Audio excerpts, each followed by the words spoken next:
Alrighty, well, welcome to this special edition of the Final Fantasy Randomizer Co-op 2020 tournament. I am Dark the X, joined in the booth by Duchess for Kaio-sama, and what you are seeing right now is going to be our co-op team victory lap. This is special flags crafted by community member Falconic. The flags that he wanted us to run before we decided to tamp them down a little and make the game actually just slightly playable for the co-op tournament. It's going to be a fun one tonight. Duchess, what are you looking forward to? This is going to be some crazy flags. So we don't even know how long we're going to be here. But what I am actually marveled at so far is the variance in sprites we already see. I was complimenting the feathered hat to your bottom left, while we have the flat top shape up on your top left. So I'm very interested in that off the gate. But these blurs classes also are actually going to be real cool to see. Oh yeah, no, I love the blurs classes, and we're going to dive into them in just a second. But first off, I got to release the players. Drop the gate.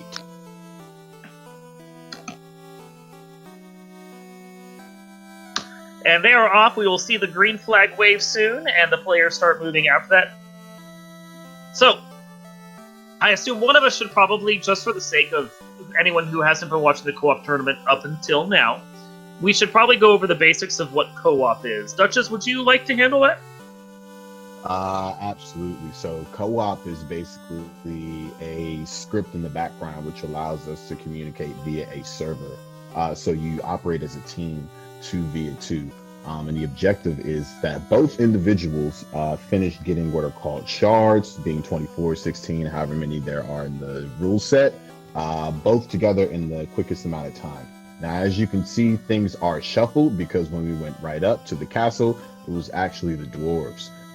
Another interesting factor about co-op is via the server mechanism, key items are shared between team members, although shards are not. So what's interesting is the vendor item, for instance, one team member could purchase it. It'll go over to the server and your team member will get it. Then you can reset, and because your team member has it already stored in the server, it'll get kicked back.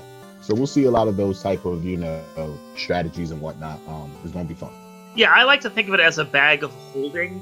You put the item in, and then magically it just remains there no matter what happens, and it's there for both you and your teammate to access. Shards are not shared, but all of the items in your bag of holding, key and loot and whatever else you may get, that is all included in there. So you are good to do as you like with those items. As you said, buy it, make sure it's in the bag of holding, reset out, and it still remains in there. Couple things worth pointing out while you were chatting about that. We found a Pro Ring +2 at the cave that's at Canaria Castle. We will go over what that +2 means in just a couple. We also saw Life 2, which would traditionally be White Mage locked. I say traditionally because we need to cover something there too. And we had Zap and Quad X at the Black Magic shop. Now, Duchess, when I say traditionally Life 2 in that second slot would be White Mage locked, why did I need to qualify that with traditionally? Well, what's very interesting is that the blurst, this means that each class actually has some unique properties to this game. And interestingly enough, the Black Mage has the property of being able to actually learn level 1 White Magic. And Life 2 obviously rolled level 1, so that makes your Black Magic dang. Oh yeah, no, that Black Mage, along with that Quad X and that Zap, he is rolling deep on that White Magic for level 1. The trick of it is that Black Mage is only going to be so useful to you long term, primarily because of the fact that he also can't wear ribbons. Nope. Thanks, Blurst classes. Yeah. But I mean, given you have a Life 2 out the box, that does kind of supplement a little bit of that. Oh yeah, early game is going to be great, especially when you're getting the imps with glare. That's pretty. That's not nice to see. The one thing that you and I were discussing that we noticed with the Red Mage was that it had 20 points of vitality per stat and fighter strength. So that is actually a very, very powerful Red Mage right there. I think you and I were talking about, in this particular scenario, taking, 2 Red Mages, a Black Mage, and a White Mage, and seeing how far you can get in these flags. Absolutely. Given that, I mean, it has the fighter dimensions, you are going to lose 10 agility, but you have the fighter dimensions and you still carry the qualities of being a red mage. Along with that 20 vitality, it's a plus, and I think I would have probably rolled the dice with that, given the fighter doesn't have anything overwhelming that displaces the red mages, I guess, blessed properties. So yeah. We also see Cloth 2 for sale, Cloth plus 2 for sale at that Crescent Lake shop, lurking at a gray spot. I don't remember where he found that, so we'll have to double check. That might be Northwest Castle. Procape. Gray. Procape is nice. Procape vanilla and a Rune Sword plus 7. That is. Hey. Whew. That works. The thing about the Blursing is that it adds points when it's on a weapon like that. It adds points to your hit percent, it adds points to your damage, and it adds points to your crit rate. And a plus 7 turns a Rune Sword, a sword you'd probably turn your nose up at like 5 minutes after you get it early in the game, into something you might just carry through with you to the late game if you don't find something even better. Like, that's a crazy good sword. And, note, your red mage can swing it. Exactly. So everything you said is true. So, I mean, out the gate, they're not looking too bad, albeit, I haven't been paying so much attention to how things are being pieced together. And armor doesn't look... Well, actually, armor is pretty good. There's a pro cape, there's pro rings. Cloth plus 2. I mean, the plus 2 on that cloth actually takes it up to the level of, like, chainmail or something. For where we're at right now. Yeah, it's not bad. Now, admittedly... Honestly? Enemies are scaled up, so I mean, we just saw a party get absolutely destroyed by frost wolves. So this is definitely going to be interesting. But with 3 capable party members having life 2, it's not as damaging as it could be. Definitely. It is not. No, I mean, the gate. As long as your party can survive, and that's, I think, part of the problem we're seeing for a lot of this is that they get into a situation and the party doesn't survive. Now that Iron Shield plus 4, that Buckler plus 7. There's a lot of really good stuff. Starting up here, Silver Sword plus 6. Like, there's so much good stuff if you can buy plus it. 3s. Yeah. The if is the important part there. Can you buy it? But it is still quite nice. Yeah, exactly. We've got cabins out the gate, so this isn't, unworkable. And it seems like right now, let's see, exit, level 6. That's still a level that you're going to get to, especially knowing in these flag sets, it's not going to be doable before level 45. So looks like we found Carrie. That's not bad to see. Demon RHK has found Carrie and a Chimera Trap Town. Let's see if he gets away. That. Oh, hey! Ooh, got away. And then ran into Argos. And actually, with the scaling where it's at right now, those Argos are scary. Yeah. See? Yep. Nope. There he goes. Goodbye, team. Goodbye. We try. We try. If we sound dismissive, it's just because these people signed up for it. Oh, I didn't realize it was Deep Towns. That's interesting. Yup, Deep Towns. Which actually, as people have pointed out in discussions about these flags, Deep Towns in some ways makes entrance shuffle easier. When you're talking entrance and floor, because yes, the towns can be deeper, but what that also has the effect of doing is actually flattening out, quote-unquote, the various dungeons on average, so you get less towers, and you get more opportunities for a town to be the deep part of the dungeon, just making everything a little more even. I can see that. However, given that this is a Falconic Road seed, I don't think that actually that works to their favor at all. Yeah, well... Math always does, but Falconic completely throws logic out the window, so... We'll see how this goes.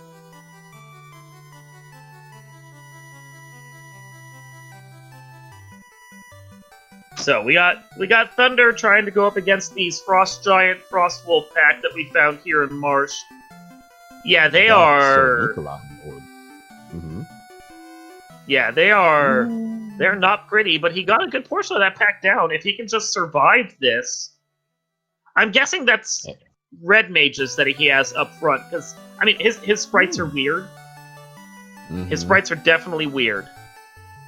They're all rocking flat tops from the 90s. Yeah. It looks like he did the Kunio-kun, the River City Ransom style sprites. Oh yeah, that makes sense. Yeah. Oh, not gonna make it through. And we see some ordeals. Ooh, nice. There's a key item in there. Gargoyles. Shout outs to the bridge balls on the EVS screen. Yeah, gargoyles are not what you want to see right now. But So, we yes. got away. Hooray! Nice. So as we commented earlier, it's going to be difficult to know exactly how long this is going to take, because as you may have noticed, the only thing we've managed to collect so far is a cube. Mm-hmm. We are 10 minutes in, and we have exactly one key item we didn't automatically start with. Yep. And we've got these Gur imps. Oh, imps with glare, not even Gur imps. That's terrible to see. The proverbial, you hate to see it. Well, I know we saw earlier that the Sea Troll Lobster Pack has Toxic, along with the fact that they hit like a truck. Fun on a bun, aka not fun for anyone. Not fun in the least, no.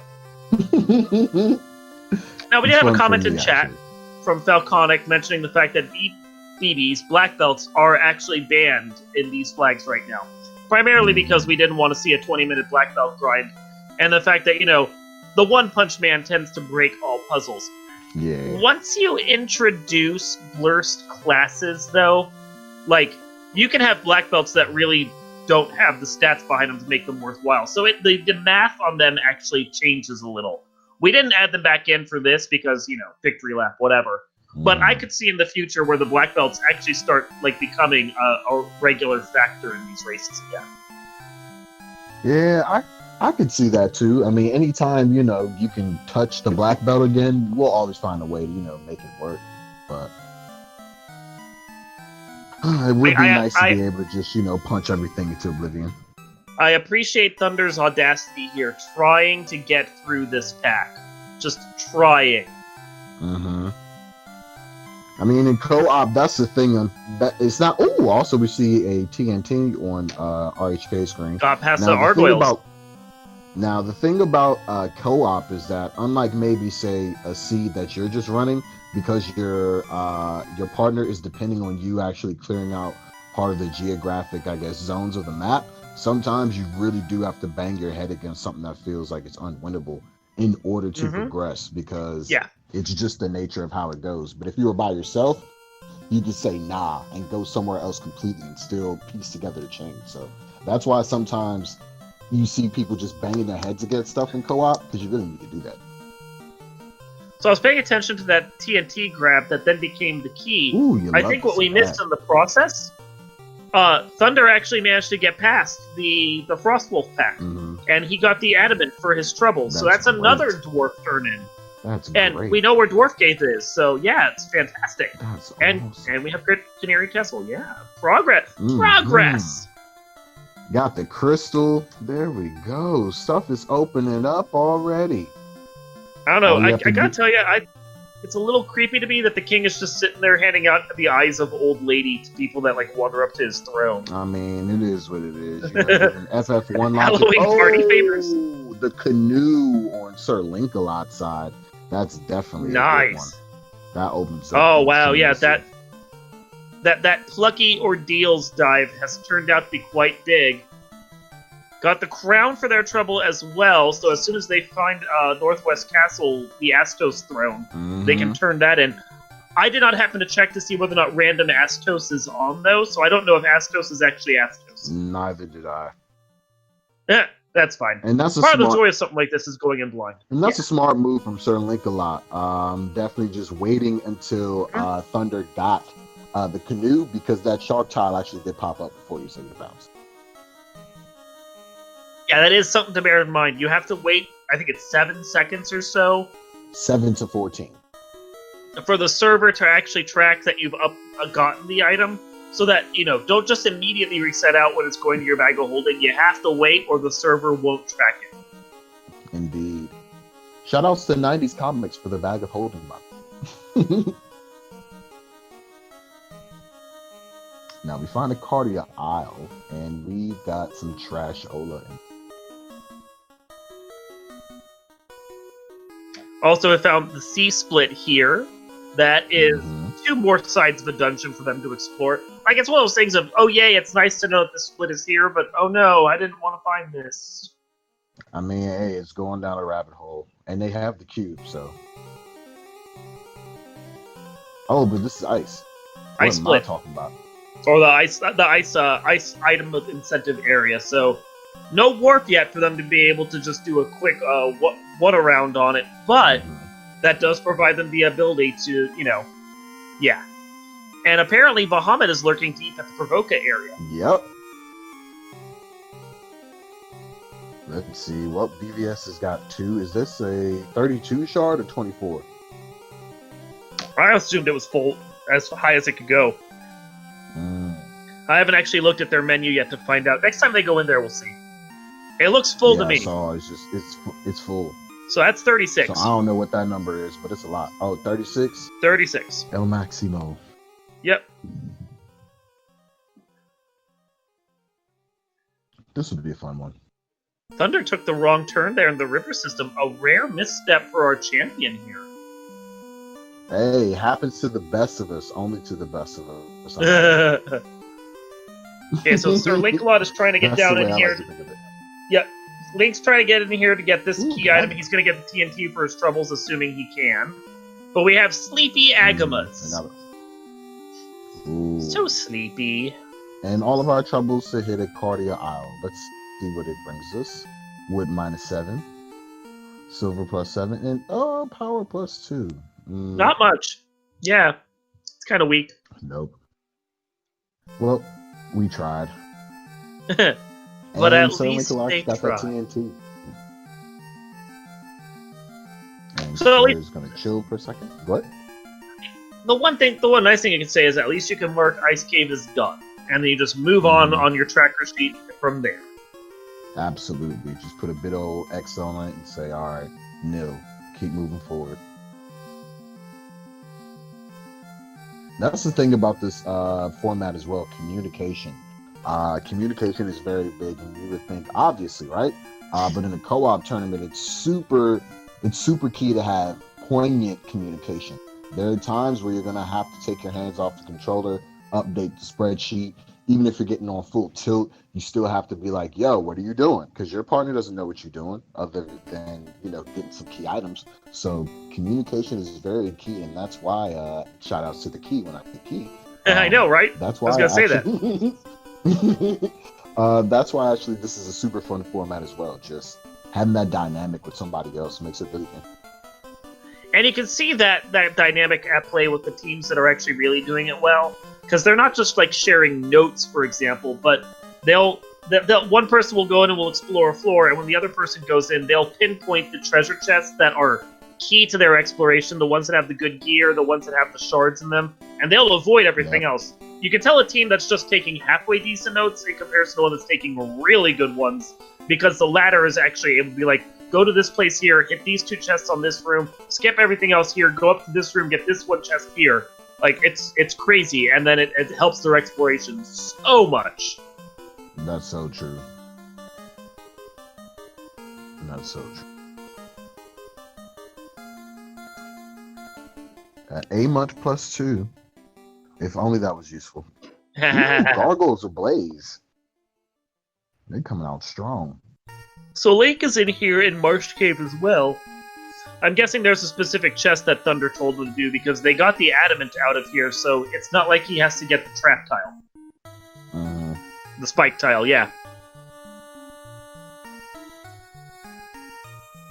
Alright. So oh, yeah, there was a stone. He wanted that shard. There's 45 shards in the game, counting the ones you get off of bosses. So, like, whereas when you're only at, like, 24, and you can be like, okay, I can orphan these 1 or 2 because they don't matter. Here, basically, every shard you find, you need to keep. And you need to share with your partner. That's true. There's, like, maybe one in this game, or 2, and that's if it's, like, it's super dangerous and there's nothing else there, and your partner might have got it just by getting out. Otherwise, you got to take the plunge and take all of them. Shards. Yeah. Because there's only going to hit every place. No, you're only going to leave 9 on the table. And that 9 includes a forced Warmech on the Tiamat one. So you may not want to go and do the Warmech. So that's only 5 left on the table at that point. Like, you've got to prioritize. Meanwhile, don't know if you saw that over in the Agama chest. That was a fast hammer. That's great. That is Of course, excellent. So now, if you can get there, yeah, there you go. oh, of course. And I mean, you feel real good about that because now you're not pressed to find fast. Obviously, you still want it, of course, but you're not pressed to find it when you know you have something that you casted it along. Yeah. And a floater on RHK side by turning in that crystal. Now, without the Ordeals dive, though, they do not have the canoe yet, which means that they only have one half of being able to do anything with that floater. That's true, but I mean, on the flip side, we can say the same thing about Thunder a lot because they don't have the floater yet. So yeah, the fact I'm sure they'll get it sooner or later. They just need to go do their little turn-in chain. I think that will end up granting that. Where was the canoe again? Barnacles. Let me find out because I do not recall actually. Yeah, I'm checking the notes as well to make sure. The canoe. Ordeals. It was Ordeals. You're right. It was yeah. Ordeals. So they need to go to Ordeals. Meanwhile, the crystal, which we got from the king. So actually, that one's easy enough for Linkalot to do. All they got to do is head over to Canaria Castle, which what was that, Melmond or something, I think. And then they'll get that one, and that's an easy one for them. That was like a top level find right there. So they'll be up in the air. I would be reasonably willing to assume faster than Demon and DVS are. They just have to go in that area. Yeah. Meanwhile, apparently Marsh Locked was turned on, or if it wasn't, it's at least already just incentivized anyway because the Oxyale is lurking there. Yep. I believe Demon picked up the Oxyale earlier. Fair enough. I missed that. You know how it goes. 4 people doing 4 different things. The eyeballs are not trained to be able to view such. But we be trying.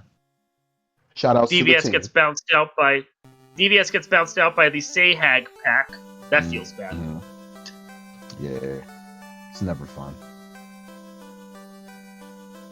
Falconic in chat letting us know that the incentives are the same as they were in the finals. That would require me to remember what the incentives were for the finals, Falconic.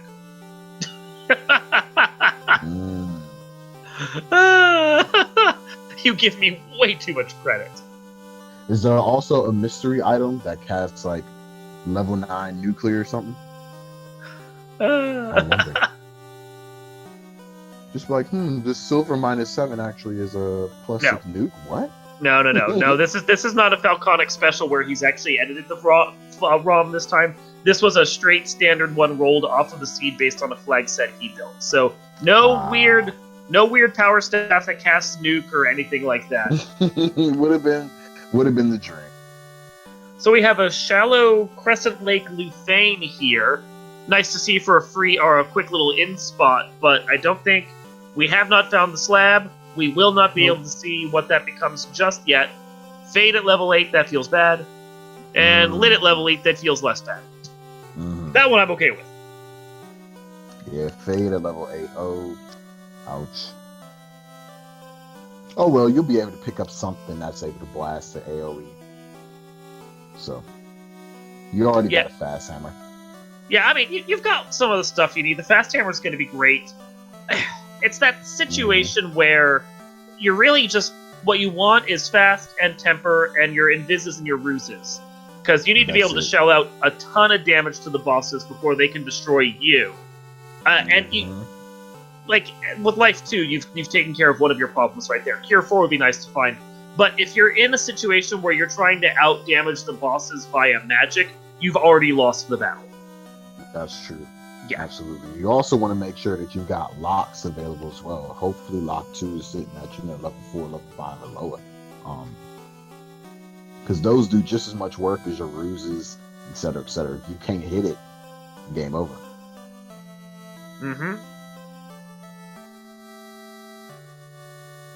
Ooh, but Fade is actually cheap, though. I did not peep that. Cheap is nice. You just wish it was, at a level you could cast right now. They need all the help they can get right now. Yeah, and I mean, knowing these type, knowing that what this seed will probably encounter 36 shards, you're going to get to level 40. So, I mean, you're still going to have 6 charges of Fade. It just sucks that you're not going to use it for a long time. Oh, we're not going to see that for a while. Nope, we've discovered that two of the fiends are lurking around the Circle C. Carrie we found earlier, and now we have found Tiamat at the Marsh Hole. But as we noted before, Warmech is required, so good luck getting past that. It's, if I'm not mistaken, 300 to 500% scaling on Warmech, so he is going to be a beast, even in comparison to what you remember from the vanilla game. That's 100% nah right now. No, that's a. I'll come back to you later. We good, bro. We good. Exactly. Mark it on the spreadsheet. You took my lunch money. I'll come see you later, bro. Let me go to the dojo real quick. It's like, you took my lunch money. I'll come see you later so you can also give me a wedgie and a swirly. Exactly. It's like, I'm going to bring my big bro. I'm bringing my big bro next time. He's like, all right. Little did you know, I'm Bruce Lee's son, so game over. But that's a whole nother story. He was really good in The Crow, dang it. Shout outs to that movie. Brandon Lee. Okay. Back as we were. Have we actually checked to see what the sages have? Can they even get the sages item yet? I think so. Didn't they give us the cube? Cube. They did. Okay. I checked the notes the second after I asked the question because I'm smart. Nah, I understand, because I would think, given this type of flag set, that you'd have to actually do everything. You go to the shades, they'd be like, nah, son. You'd be like, oh no! And always, when you talk to, it's just like, what do you mean? Nah, son. What do you mean? I don't have any instances for you right now. No. It always feels bad. Text in the game. Yep. It always feels bad when you find that king and he's like, bro, you haven't killed Garland yet. Why would I give you anything? Exactly. You're like, oh no. Sir, a generic text for as long as you like, sir. You're like, oh god. Oh, so but hey, look, DVS is going into Ordeal, so there we go. We're gonna get that canoe soon. Mm-hmm. So that'll they're probably working it out. Yeah, they're probably working out the logic that's definitely going to be what they need. So, I'm sure Demon will start heading towards that. That'll get them their canoe. That will get them up into the air. Meanwhile, Thunder having that crystal, he just needs to go and turn it into Matoya, which it's 4 people going in 4 different directions. I have no clue where Matoya is right now. Yeah, but as soon as he does that, she's somewhere. Yeah, she's somewhere. Girl's just waiting. She's not going anywhere.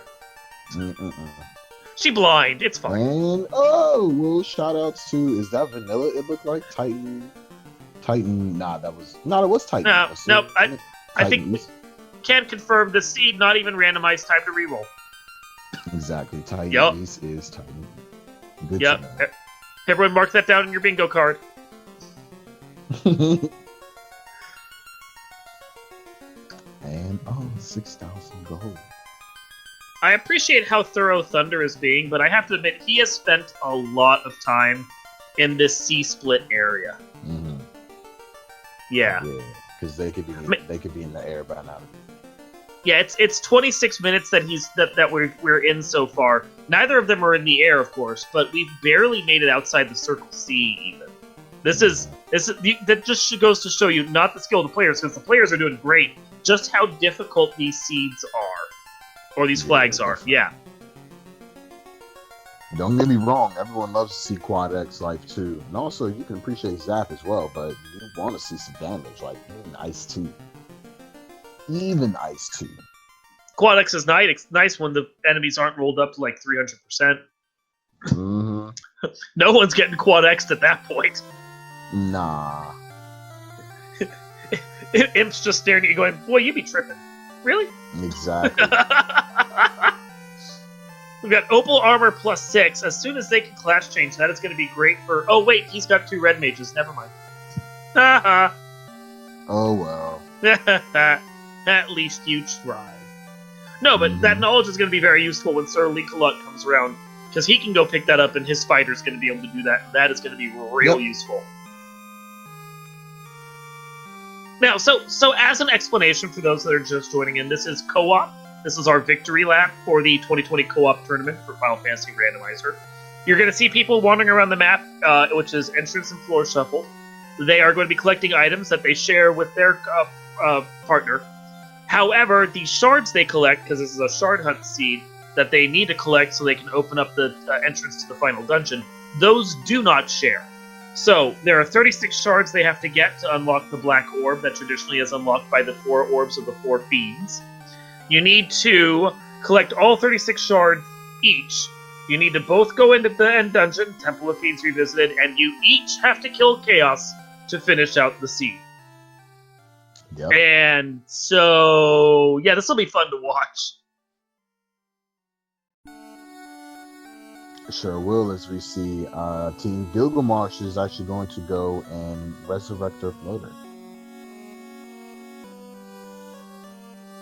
Still hasn't actually gone and done the Matoya turn-in. Doesn't realize what he needs to do for that, of course, to get in the air. But, meanwhile, DVS and Demon RHK, against my own predictions, will be the first in the air at 28:46.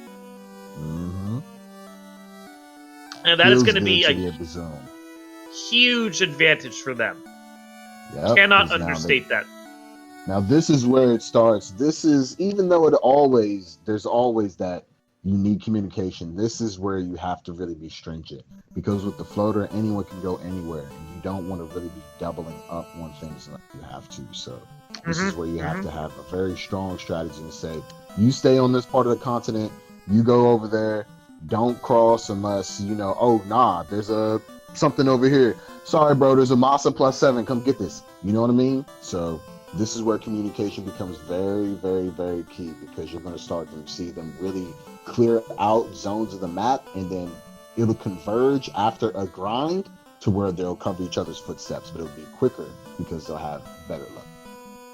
Which, speaking of, Sir Lancelot did do actually a little bit of a grind right there. Sharks and red Sahags, because he could kill them. Not a high experience grind, mind you, but the fact that he could kill them at all made them very valuable. And there's that floater. More life 2 charges is more life 2 charges, So, can't beat that.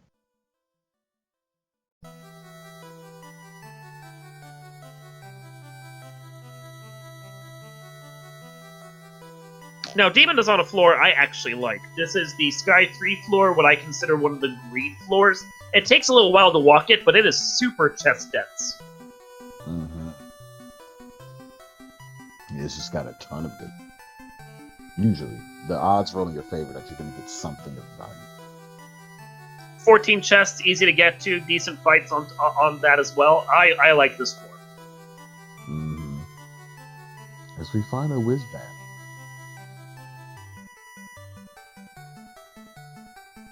Hoping for the day we'll be able to actually employ things like life on undead, That'll be the dream. So it's going to be a lot of figuring out where to go next at this point. Definitely. Ooh, nice. So, Thunder picked up Exit when they had the opportunity.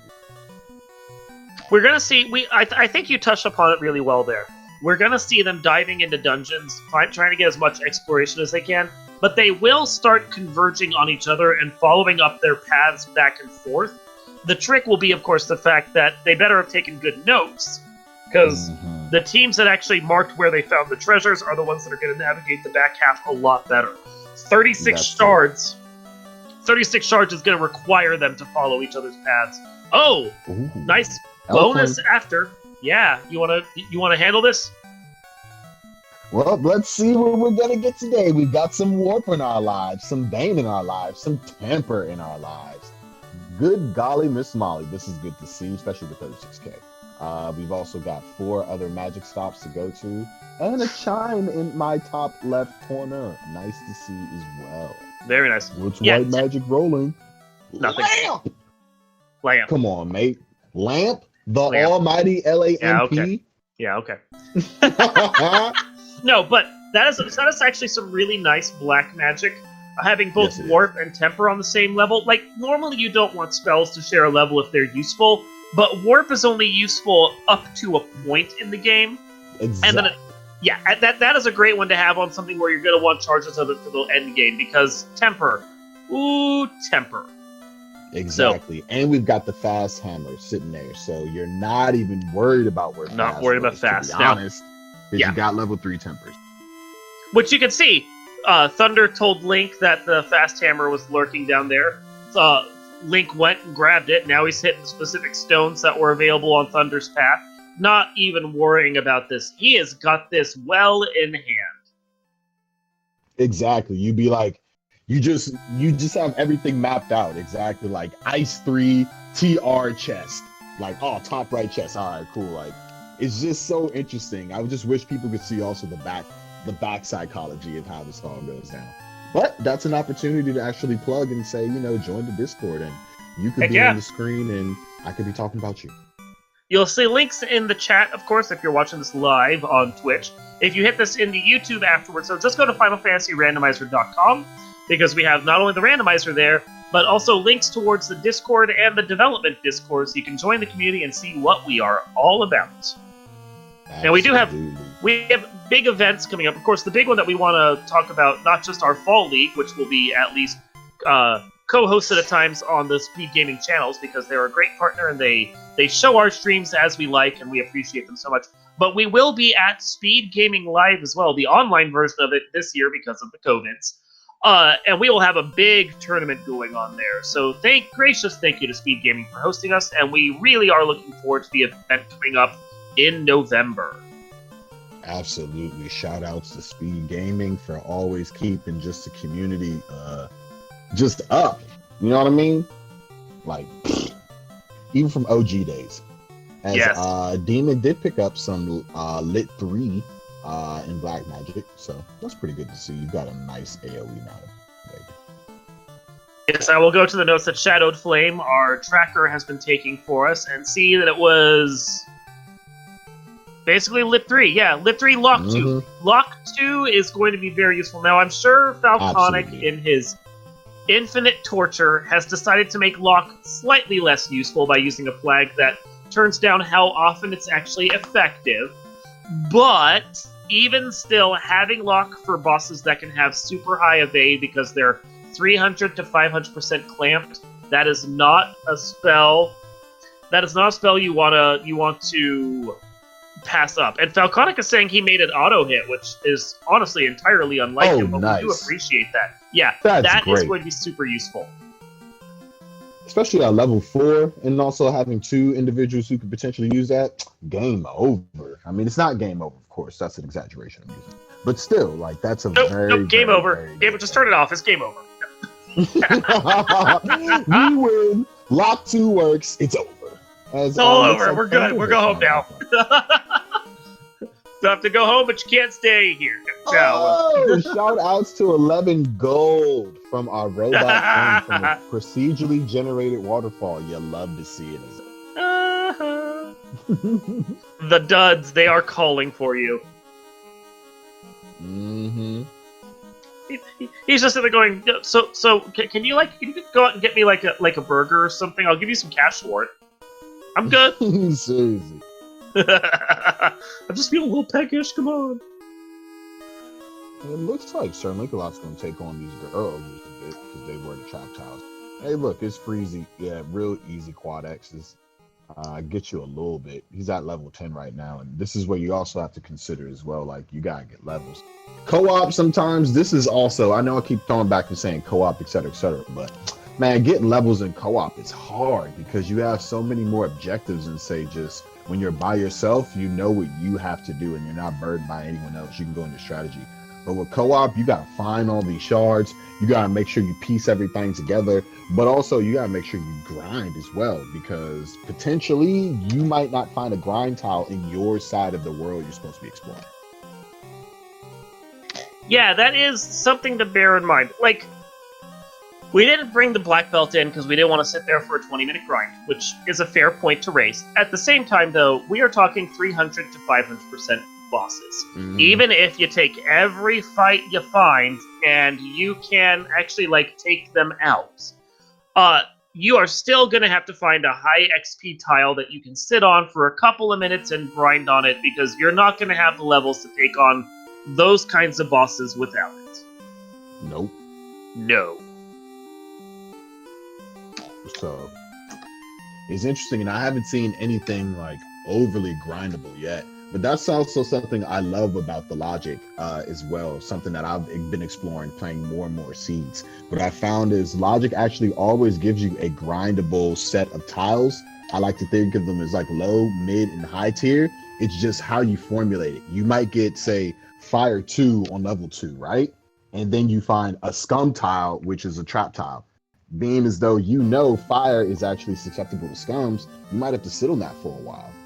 Yeah. And sometimes the logic presents itself like that. And I love actually seeing how that works because it's in every seed, but you have to piece it based upon like how the game variables work. And it does feel like sometimes the game is actually logical about things. Sometimes the game is just punishingly not. And so you're sitting there going, what are you trying to tell me, game? And it's like, I'm not trying to tell you anything. But I lied. It is mysterious, and it hopes you appreciate it for that. Exactly. Rando gone rando. Oh, yeah, it is. That is a saying I love to make all the time, and it's so true. It is just absolutely true. Screw everything I was just talking about. Worms? If you can kill this tile, this is your grind tile. Worms are such best tile in the EXP. game. Yeah. Now they're gonna have high health because they're an end game enemy, and they could potentially hit like. They're only hitting for 81. That's no. There's 128. There's a dead black mage. There's a dead black mage. Yeah, it is. Yeah. Yeah, He's kissing dirt. Going through. He's holding down that floor real good. Mm-hmm. Looks like he's going white samurai. Oh yeah, I think they must have found a Moslin when we weren't looking, because that was some serious damage coming off there. Oh no! Stunned! Ouch. Ugh. Well, we got one of them down.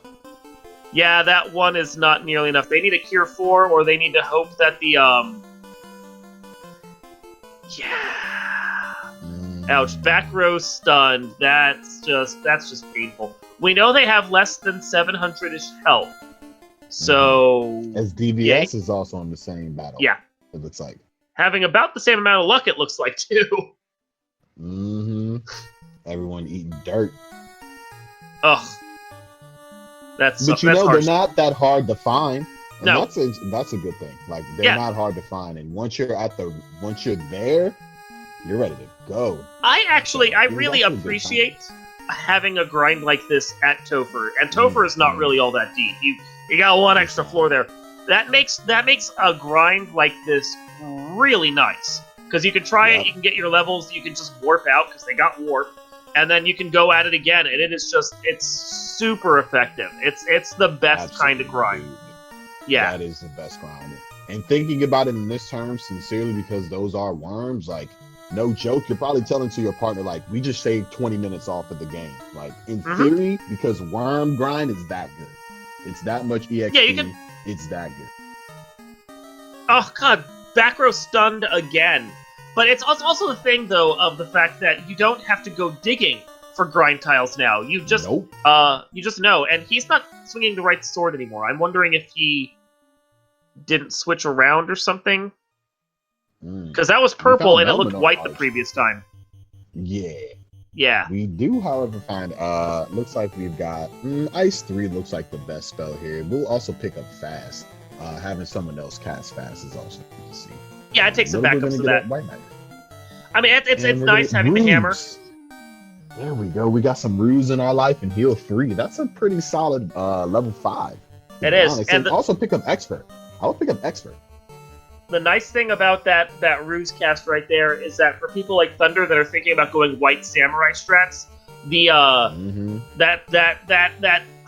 that spell is going to be super useful for that. Absolutely. Ooh, gold plus 2s at only 18k. That's what you like to see right there. Pretty sure the math on that just vanilla. Pretty sure the math on that makes them better than silvers. Plus 6, although I'm not sure on the evade comparison. That would be the question, and you'd really just need a spreadsheet there. I think they'd be almost comparable, I think is what it is, because any absorb loss you get from using the silver over the gold might be balanced out by a better evade. I don't know. Yeah. So someone who's better at this game than myself can calculate that. Rack, huh? We just got some brack in our lives from rock goals. And we're gonna need the white mates to take. We're gonna need our black mates to take it home here. Come on, come on.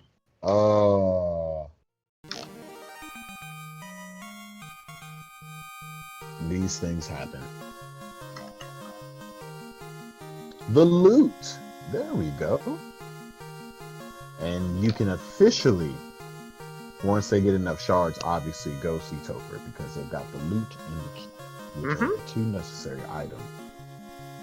Obviously. And now we have a Lich. Yeah, boy.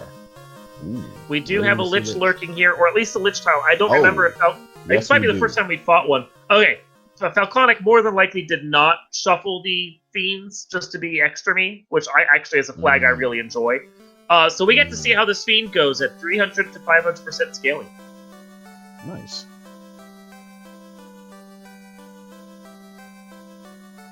It will be slow. I will tell you that right now. It will be slow. For sure. Nothing of value even greater than less than 2 stun.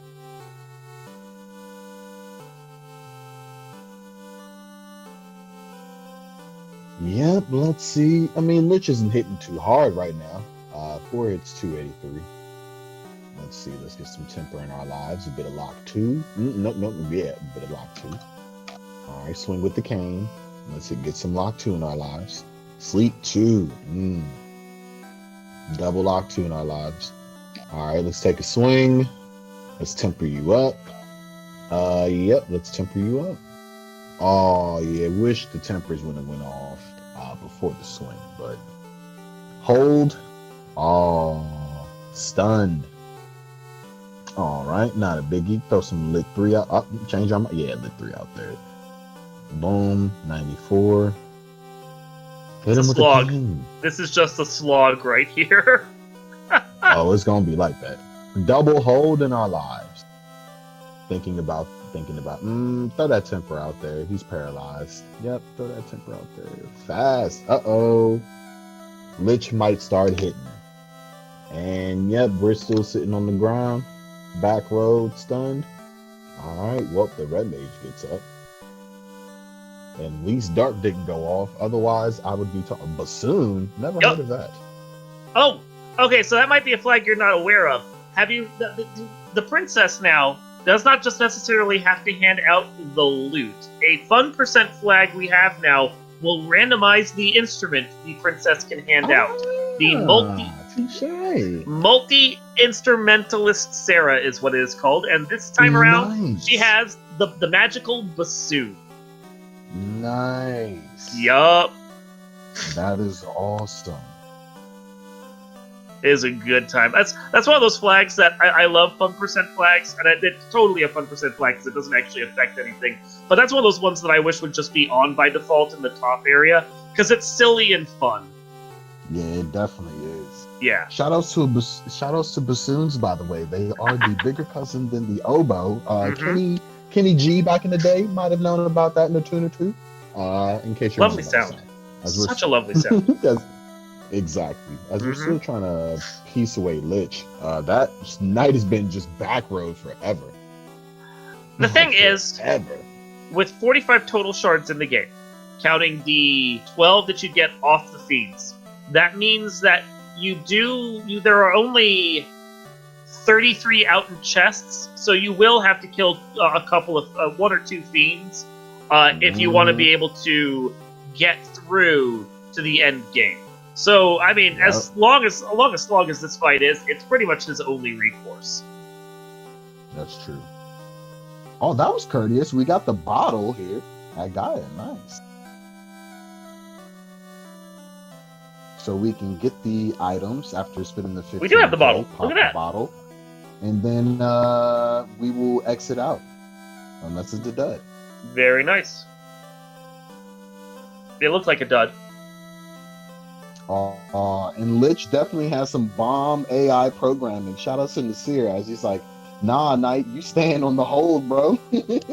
Oh, and Oh, after wasting David. 3 minutes, gives up. Ouch. Demon Ouch. RHK heard me in the commentary. He was like, "Nah, son, I don't roll like that, bro." I'm pretty sure. Now we found actually Volcano Goodies Room, what I like to call it. Bunch of goodies to be found, whether they are in chests or in floating monsters that are willing to destroy you. The king gave us a tail, though. We do know where Bahamut is. That's We do. That is actually nice. That is actually nice. And The we found- Northwest King getting that out. And we got Provoka. Shout outs to Nuke, maybe? NUKE. Hopefully. Oh, yep, there it is. NUKE. Oh, level 2 nuke. Boom. Everyone, you get a nuke. You get a nuke. You get a nuke. And Except the White Mage. White Mages don't get shout outs to nukes. all the A's. Now, Not today. I'm hoping, although I'm not expecting it, You can- I'm hoping Unsafe Pirates is on, because that's a flag that's a lot of fun. That would Like, be not just nice. unsafe, but the scaled or whatever it's called pirates, where they actually aren't just the Exactly. default health.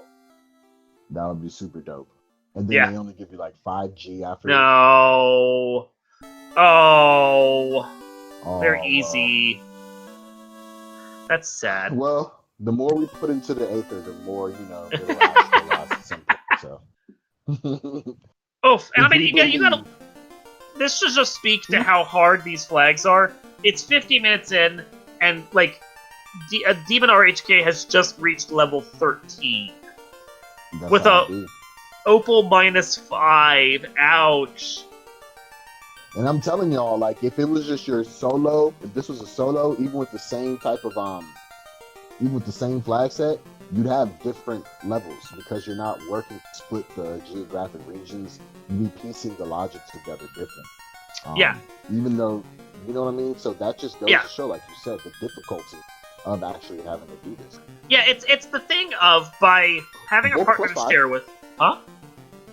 I just saw a vocal +5 on. Oh, nice. That's end game right there. That's useful. By having Defo. someone to share the game with, yes, it does make exploration faster, but at the same time, you end up not taking as many encounters. You have the ability to dump an item into the bag of holding, so if you don't want to walk out of a dungeon, you just exit, or you just reset out and lose whatever levels you might have gotten. It's the thing where if you had to play these seeds solo, you'd play them drastically differently than if you played it with someone else. So, like, and this came up recently because we did an Iron Gall match where Spellzap challenged myself and Dwight to do this. He took the Yeah, I remember seed that. solo.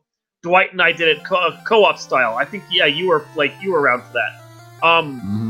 And the fact he finished before we did, even though it was close, because he had the level advantage. He had to take everything.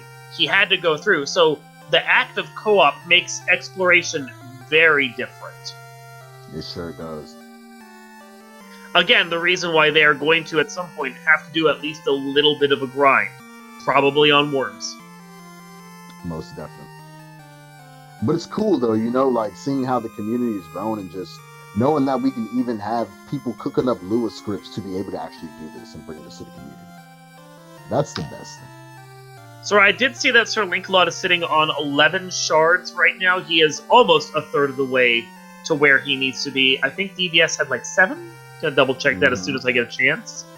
Everyone menu's so fast, it's very hard. That was 9. And it's starting to feel good because you're starting to, at this point in the game, levels are still, you need to come by them, but you're starting to piece a lot of the logic together. We've already seen 3 of the 4 fiends. We've got the Oxyale, so at some point we can presume that we'll be able to get the Kraken, even though he doesn't have to necessarily be blocked by that. So, I mean, it's just, you're starting to get the logic together now, which feels good. So at this point in the game is really where you have to say, all right, let's go down these rabbit holes. Let's find everything. Let's find those last few towns. We've got most of the key items. Let's make sure we get to a point so where we can start grinding on those worms, maybe at level, say, 16 up to whatever, and then go ahead. Yeah. In my opinion. Yeah. And things like having that Vorpal +5, that's going to help with the worm grind. Masamune is going to help with the worm grind, even if it's like -5, because still, it's a sword everyone can swing. Exactly. The fast, the tempers, like, as soon as you get that worm grind really starting to chug, it's going to become so much easier to maintain it. Mm-hmm. There's a Cure 2 hammer. Not the best, but at the same time, anything that can spam something is utility. Free healing. Yeah. And the slab turns into the ruby, which unlocks another check for us to do, with Thunder sitting at 11 shards right now. Medusa. So yeah, Thunder-A-Lot is definitely about a third of the way through their shard collecting right now with a lot of overworld experience. DVS and Demon are a few shards behind that, but that is not an insurmountable lead. It's barely a lead at all right now. Yeah, at this point in the game, it's just, this is all par for the course. Everyone's gonna, at some point it really just gets down to probably about maybe 30 to 45 minutes from now when the levels start to even out. And ribbon, the first one, -1. That's still good to see. It is worth also pointing out that we do have 5 teams running in this. So while we have 2 teams on stream, there are another 3 behind the scenes, and we will let you know if and when one of them finishes, if it so happens to be before this stream is done, like either of the teams on the stream are done. But we also have, along with that, Crab Cake's running solo. Because of course. Because she's the GOAT. She's the GOAT, obviously.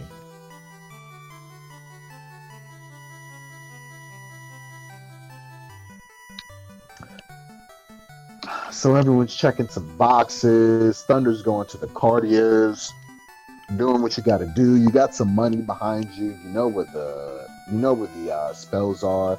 So I mean, Dark Moon, what would you be doing? What would you be prioritizing at this point in time?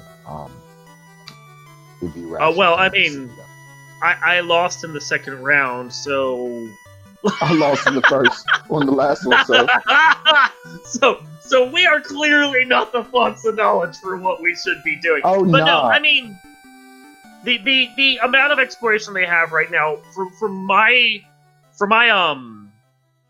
money, what you want to do is you just want to finish out your exploration right now. You want to figure out what is still available. You want to at least hit the greed areas of each of the floors so you can get shards out of them as need be, shards and gear. Yep. I wouldn't necessarily do too much back dipping on what my partner has done yet, just because I want to. That was Lost Stones. I want to figure out what is still around, so I can get the last pieces of my knowledge together. We are still missing Kraken's Floor, as far as I know, and there's Herb and Rod that are still lurking out there, key item wise. So there's we did find mermaids, though. Yeah, so there's knowledge to be had that we need to finalize. And then, as soon as I know what the knowledge is, and I think I have enough, chutzpah to try it then, or fill in whatever word you feel like for that, I would then go and, do the worm grind, and actually finally start getting my party built up to, go hit the fiends and do the end game. Yep. Yeah. No, they'll do this better. But that's what I'm thinking as well.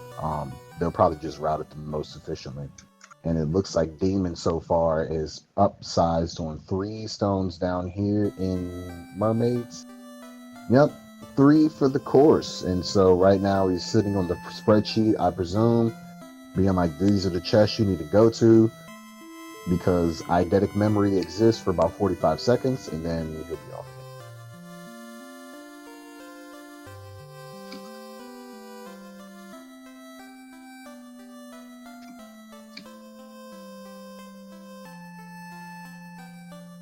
Right. Ooh, DVS has got quite a bit of shards right now. Looking pretty good, actually, on the shard count.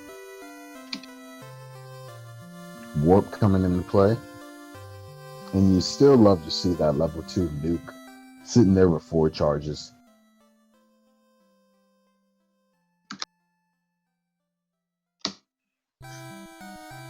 Gonna pick up a house for our troubles and get on out of there at the bottom Cardia.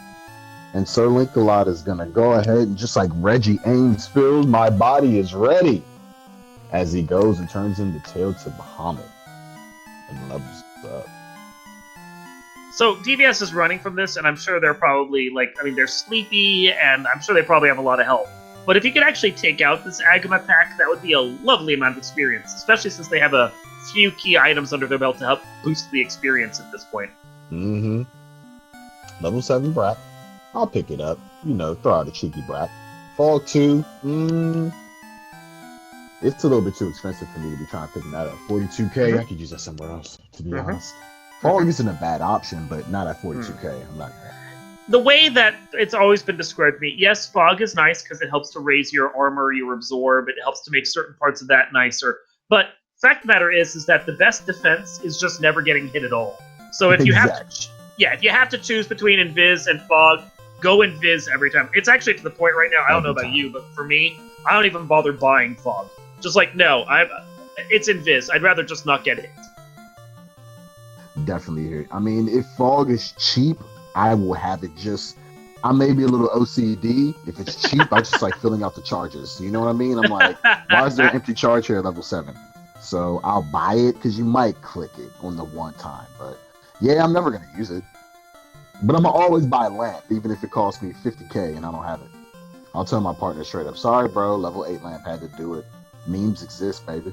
Now, Falconic in chat does raise a good point, which is not getting hit is great, but as soon as you start getting into the high crit enemies, which we're going to see potentially with these 300 to 500% scaled bosses, and if anyone's crazy enough to do an on-stream like 1000%, which you can kind of hack the website to do, you actually start kind of needing fog again because it helps to lower the amount of damage those crits can do. It's a give and take. Like, it's much better if you just can't be hit, but if you're going to be hit, then you kind of don't want to take the damage. Exactly. Still, though, at 42K, I don't begrudge anyone at not picking up Fog at level 7. We'll find a way to make it work otherwise. I did not see the Sun 2, though. That's actually good to see. Whirlpool 5, obviously, you're going to use that, but that's something great to throw on someone else. So, silver plus 6. Yeah, this is not bad stuff to swing. All right, you got a rune plus 7. Yeah, that's not bad stuff to swing at all. Plus secure plus 2 for your white mage, just for, or the black mage, I think that was actually. Yeah, that's not bad at all. And DVS, I don't know what level they're at, but I've seen some 400s, etc., etc. So we've got a little bit of meat under their bones at this time as we go into an hour. Thank y'all, by the way, for everyone who's tuning in tonight or morning, afternoon, wherever ye are in the world. Shout outs also to our behind the scenes crew, always making it happen for us. And yeah, you're watching Co-op 2020 Final Fantasy Randomizer. So yeah, since I saw that there was a question about that again in the chat, let's just quickly go over what's going on right now.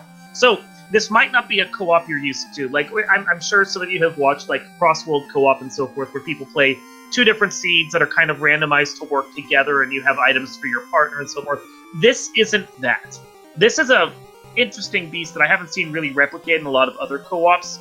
It's 2 people playing the same seed with separate parties, but with shared items. So, for instance, if one person finds the crystal, it'll go into their quote-unquote server-based bag of holding, and then 7 seconds later will show up for the other person, and then it's just stored in the bag of holding for both of them. So they'll show their items, and if you're playing with orbs turned on instead of, as we're doing right now, Shard Hunt, they'll share the orbs they get when they defeat the fiends. However, Shard Hunt is not in co-op, and since we're playing Shard Hunt, that means each team is going to have to collect, or each person on the team is going to have to collect their own shards. So note-taking is key. You better know where those things are, because you're going to need to be able to figure out where the shards are. And then, you're both going to have to go defeat Chaos, because that is a requirement for the rules of this year's tournament. Yep. But that's what makes it fun, actually, I think, especially to the fact that it's such a unique experience with co-op, because you are working together 100%. You're working together, but you still have to go through the seed in your own uniform way, because I'm not getting those shards. So guess what? Like, I might have level 20. I've definitely been the party member that where my co-op partner is on level 24. I'm on level 6. It's been an hour, 20 minutes. I'm level 6. So it's just fun all around, as we're about to see 11G from our homeboy, the robot. Now, Thunder is doing an interesting thing here. We saw, I think it was DBS, or maybe it was Demon, before go after Lich and not be able to take him out because just way too much health. But Thunder is trying to take them out with He is doing nukes and harms right now, but he tried a fair bit of zap just to see if Lich, who is actually susceptible to zap, would die to some instant death, because like killing him quick is much better than having to suffer through a long slog. Of course, when you have nuke, nothing really feels like that long a slog. There you go. And I mean, it's been blasted away. I might have gone for a cheeky expert type of strat, to be honest. Maybe threw some extra out there. But hey, look, we got it done regardless. So, and now Thunder can relate to Sir Lancelot. Oh yeah, just blast him away. Yep. You know, just nuke your undead.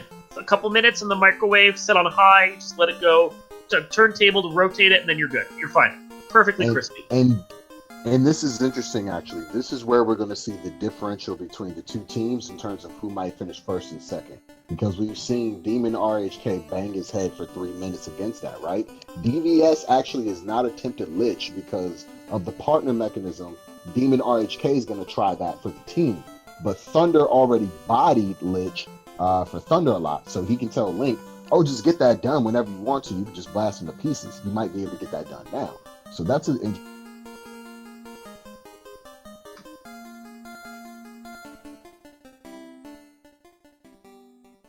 So now we're really starting to see the point where they're going to start like going back and forth over each other's paths. We do have one interesting thing here with the rod block floor, which is also an incentivized floor lurking here. More than likely at the rod chest, since I think we've already found Elf Castle, if I'm not mistaken. We'll probably just find the herb that's going to lead to a rod, so you're going to have to double dip this floor if I'm going to guess right.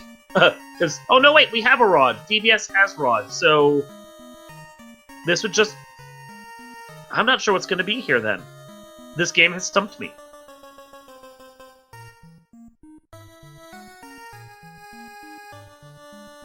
You've done it, Final Fantasy. You have stumped me. Okay, it's not like that's a big accomplishment. This game stumps me regularly.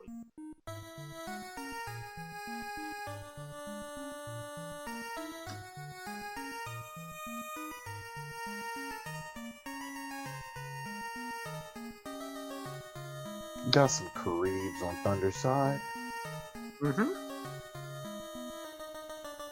Yeah, I'm just taking a moment to recalibrate and check where everyone's at, because, you know, with the amount of, like, people actually dipping past each other's paths now, like, is anything new? Are we finding something different?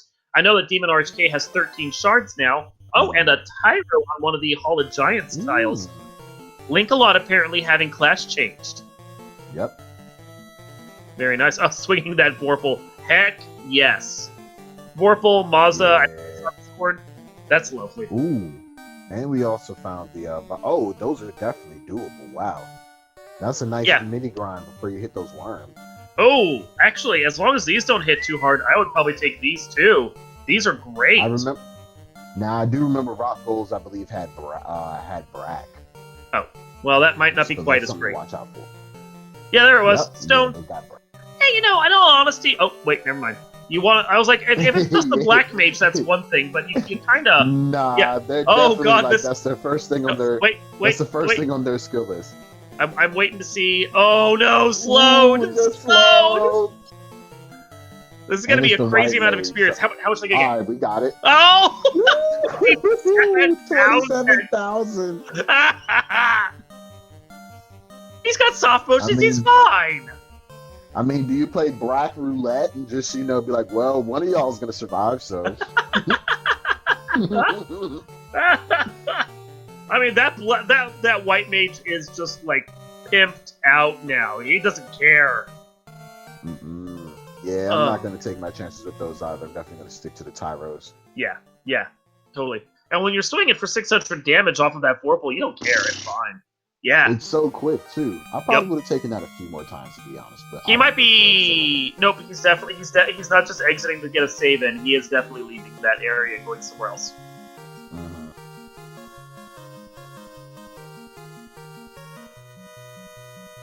DVS forgetting that he already went to play that chess, but did not forget to talk to Hereditary. And they, like, when I looked at them a little while ago, they were actually really far behind on the key item collection. But, like, you look away for 2 minutes and you come back and suddenly they're paired up, like, at parity with them. So... Exactly. And being able to hit that armory and loot it and get a couple stones out of it, a nice bonus as well. Mm-hmm. Putting him up at 14 now from the look of it, or 16 actually from the look of it. Yep, so all they really need to do is class change and then they're right on par. Question I had about if we've seen any Agamas show up in battle so far. Yes, we have. I know they're actually like in a couple different areas that we saw them recently. They're sleepy Agamas though, so they'll rock you to sleep with a gentle lullaby right there. And yeah, that's right. Herb leads to Rod, so you have to double dip that floor. Yeah, so we have seen Agamas, and they are not quad X, so it's really not what get sleep Ags. We can't just blast away.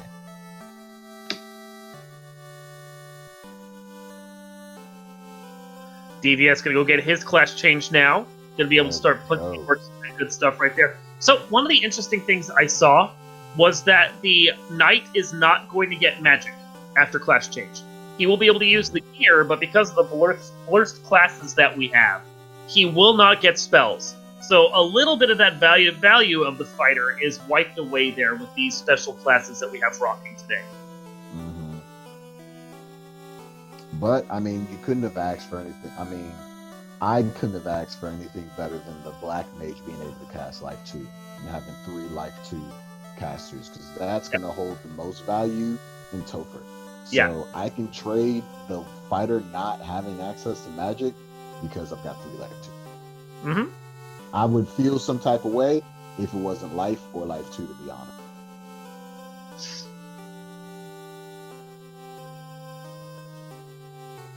DVS coming in here, quickly hitting this Cardia aisle. I'm trying to remember if there's anything good in here, like maybe a stone or something. Or if this was just I don't remember there being anything. It was like power staff and a bunch of other junk. Okay. Maybe it was just a spot that they hadn't checked yet. This is where you have to start really getting creative. Like, all right, what did we? Like, have you done everything, Demon? Oh, I've done everything. What have you done, DNAS? This is where it starts to get hard. Like, oh, we need to go to Mirage. And plus it's deep towns. We found every town, though, haven't we? I mean, I think so, but I'm sure someone could point out and be like, we haven't seen this stone yet. But as far as I know, we have... Ooh, now I see why chat was pointing out spicy nachos. Those are very spicy. They have Scorch. Those are nachos loaded with habanero right there. There we go. The green bag and green egg. Back in there. Woohoo! Definitely the green bag of Doritos from back in the day. Oh, salsa verde? Oh, those were so good. Yo, they were so good, but they would burn your mouth to pieces with chemical fire. I loved them, though. I was so sad when those went away. Me too. They probably burnt so many esophaguses that they got so many. Frito-Lay was like, nah, we got to discontinue this. We have to mark these with a biohazard sticker. And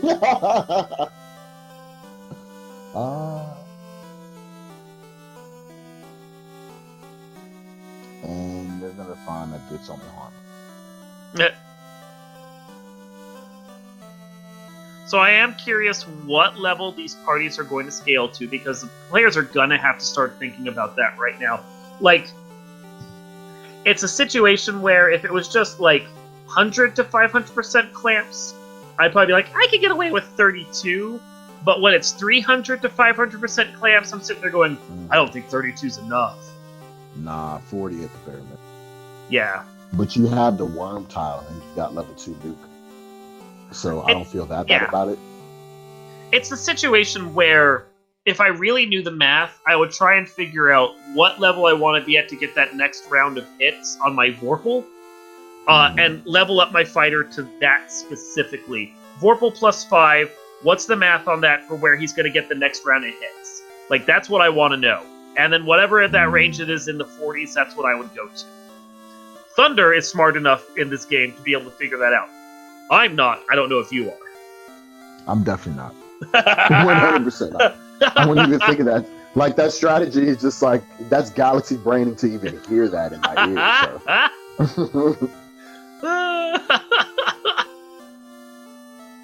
Yeah, I'm not there yet, guys. Yeah. Oh yeah, we found Melvin earlier. That's right. So Now, Shallow Sir Bone. Link-a-Lot picked up Fear, actually, which is interesting. They might throw that out at Carrie. And if it Carrie, works, that would be funny. Chaos can be made to run away too. It's amusing. Oh, Chaos can actually be made to run away? I've seen it before. I think it's a 3 and 256, but when you've got nothing better to do. Hey, look. That'd be the greatest strat of all time. Like, oh, I feared Chaos. Yeah, I And think tail.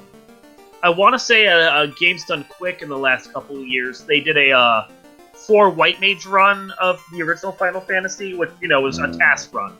And it's basically task up to get the White Mage with a Bane Sword, and then task the Bane Sword to kill everything that the White Mage has to fight. But then just for a little bit of flourish, they then used the Fear spell on Chaos and tasked it so that the Fear spell would cause Chaos to run away.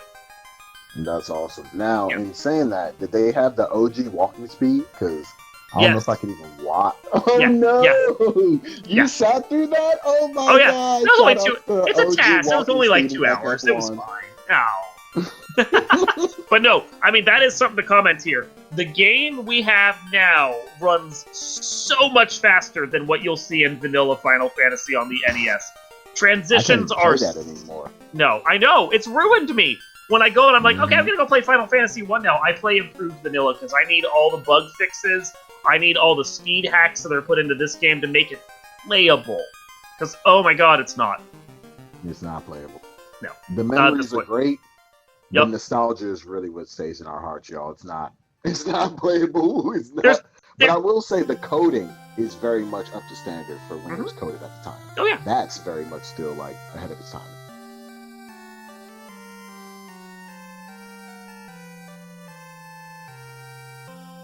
Okay, Shadowed Flames apparently knows how to do math, even though we don't.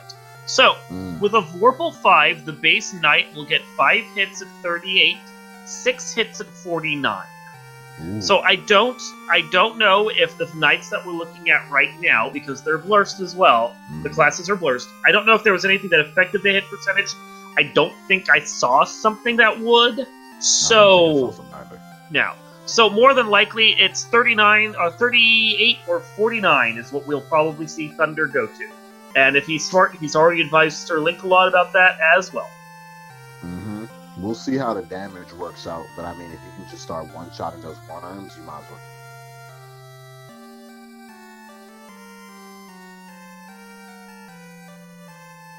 But we'll see how it works out damage roll-wise once we start doing it properly.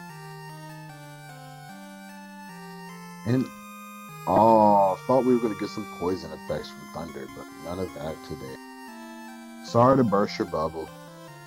If you're hoping for the music of our people, it's just not going to happen. Not today. Not today. Not today, Santa.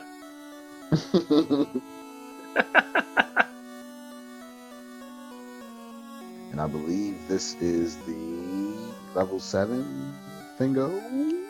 Yeah, oh, no, it was level 8 fade. Yeah, pick it up. Hey, we found Astos. I missed where Astos was. I did too. We're very bad at this. We're not good commentators, y'all, but hey, look. No! Oh, Astos was Astos, so that wasn't turned on. Boom! Oh, there we go. DVS sitting at 18 shards right now. Halfway there. And he still got some fiends to take out too. I think he's only taken out. Has he taken out any fiends thus far? They tried on Lich. I don't think they've actually managed to succeed with any of them just yet. Demon's definitely gonna pick up that rebuff. Yeah, even like so. The negative blursing affects things interesting when you get to something that has stats that are basically baseline barely anything.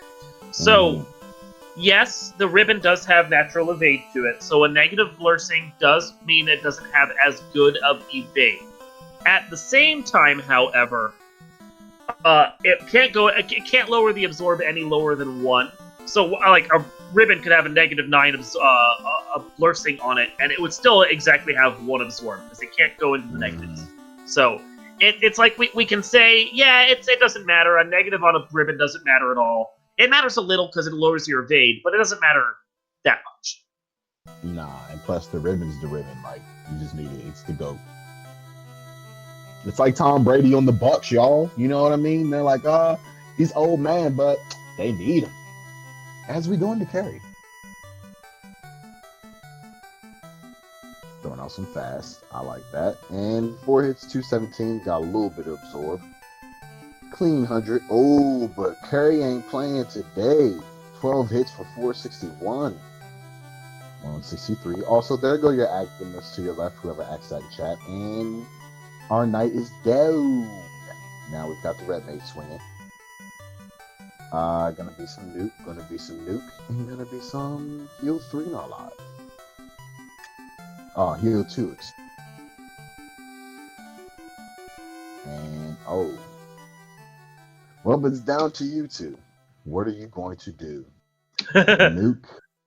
Die, apparently. Yeah, Carrie lasted right there. Yeah, and this is what you see so, when bosses have some clamped at 300 to 500. Carrie ain't playing. Nope, as Demon RHK is going to give her a crack.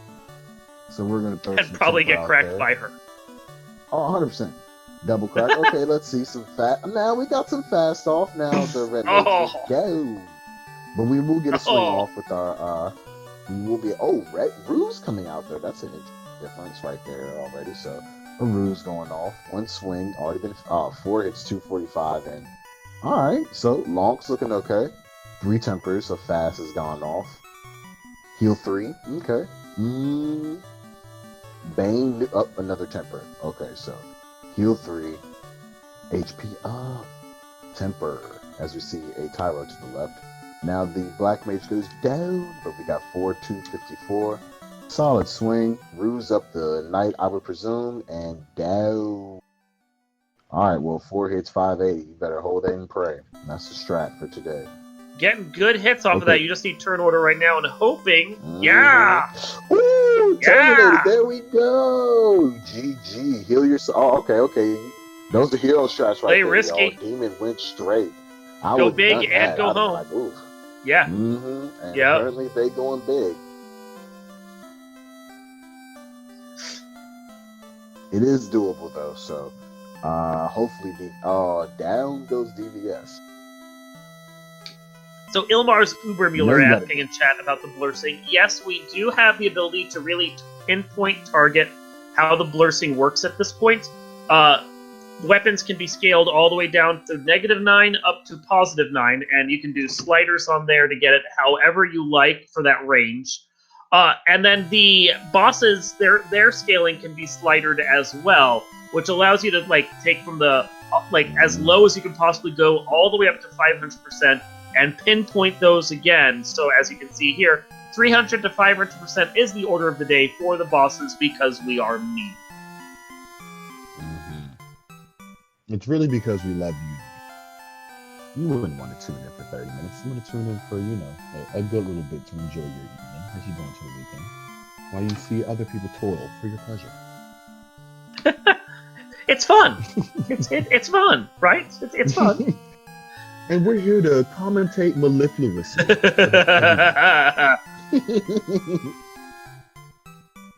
Okay, so Falconic making a slight correction for us so we know 300 to 500% HP, 300 to 350% stats. But thing is, 300 is still the baseline. When Carrie can hit for 300%, she hits like a truck. And that was Carrie 1. Yeah, so... And we still haven't seen Warmech yet. Yeah. There is that as well. So, I'm hoping we have a cheeky Chaos, starts off with fast, just whaps everyone, and then after the 3rd turn, just goes right over to Cure 4, and that's it. That's all he's got, ladies and gentlemen. Just fast and Cure 4s for the day.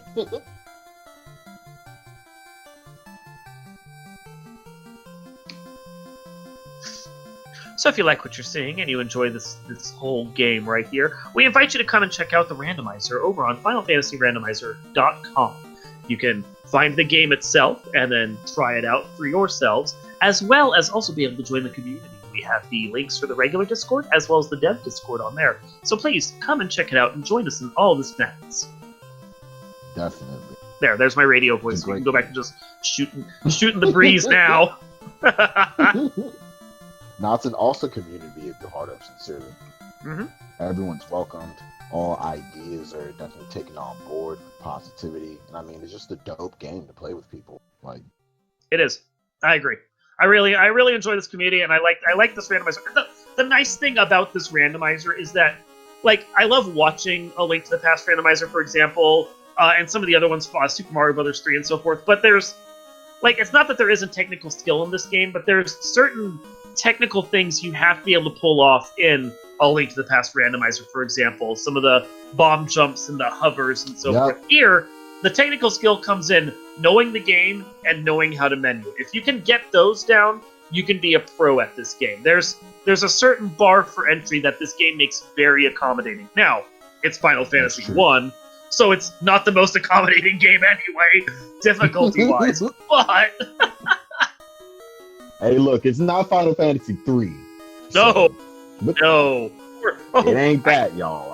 And I think there's a reason why I haven't heard of anyone making a Final Fantasy 2 randomizer for a reason. I'm waiting for Duckfist to come out with an FF3 rando and be like, oh my god. But it'll never happen. Shout out to Duckfist, by the way, wherever you are. That would be a crazy one to randomize. I will not be on that. Oh my god. I would definitely touch it and then be like, why did I do this and destroy my life? And why did I do this? Why did I? And then you just keep playing it. You're there, yeah. So we got DVS. I'm pretty sure DVS has 24 shards right now. Yep. Demon RHK has 18. I have not checked what Sir Lancelot and Thunder have, but last I saw from the notes, they were up in the mid-20s right now. Mm-hmm. Or were. And look, I mean, DVS is at the point now where once he takes out Tiamat and Kraken, there goes 8 shards. So, once he takes out Tiamat, wow, you're really being supportive there. I mean, I'm just stating it as it is. No. At some point, 300% Warmack, easy, right? At some point, they will be taking out.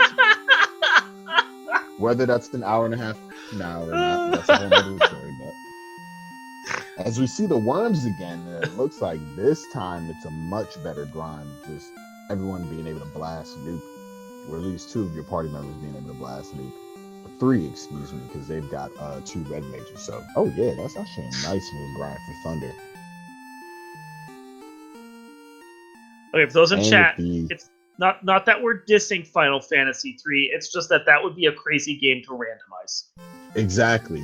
Yeah. Just given the context of that game, you can't save anywhere. Like, the encounter tables are extremely brutal. And also, given the coding, the encounter tables in that game are ridiculously brutal. You can't save anywhere. And also, just the way it's coded, it'd be a little bit difficult to try to break that game because with the item glitch and everything, it's already a little bit wonky. But it would be a fun endeavor for someone to try.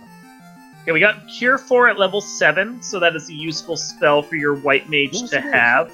Yeah, that's making that White Mage much more valuable. Meanwhile, you do raise a good point about that encounter table in Final Fantasy 3, which is just the simple fact that to play that game fast, you have to know what the encounter table is. And if you randomized it the way you randomized Final Fantasy 1, you'd never have that. You'd spend the first hour trying to map the encounter table. It would be insane. You spend the first year actually as a developer trying to map out the encounter tables and seed numbers. So then you're like, all right, I've rolled seed 6125. I'll stick to this rando. I'll stick to this one. Yeah. This one you can play fast. Oh my god! Shout outs to math. Never do it on Twitch. Don't people. Just don't. Well, actually, level 7 rounded out pretty nice. Pretty sure they've explored everything. It's really just a matter of them collecting those last shards. That's it, really. That's what we're down to. And grinding. Just getting your grind grinding. And making sure you collect the shards. And the thing is, it's going to be interesting is we're going to see who's going to be, I guess, more conservative and a bit more, not. Because it's going to matter on who feels confident enough to go into Topher with the levels. Because you might see a team say, "Oh, nah, I don't even want to think about it," until everyone's in the 40s, or someone might go in there dipping with lower levels to see if it's doable. I want to point out. It looks like we're at the club right now because Thunder is grinding up on some worms. Mm-hmm. get that pulsing beat going.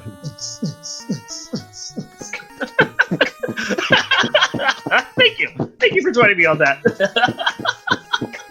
Shout outs to beatboxing.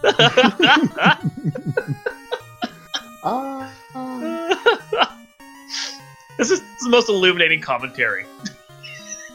Always. When it's you and me in the booth, what do people expect, mate? Thunder is at the point right now where if he decides he's insane enough to go and do Tiamat and Kraken, he will still, even then, have to get another, I believe, 4 shards.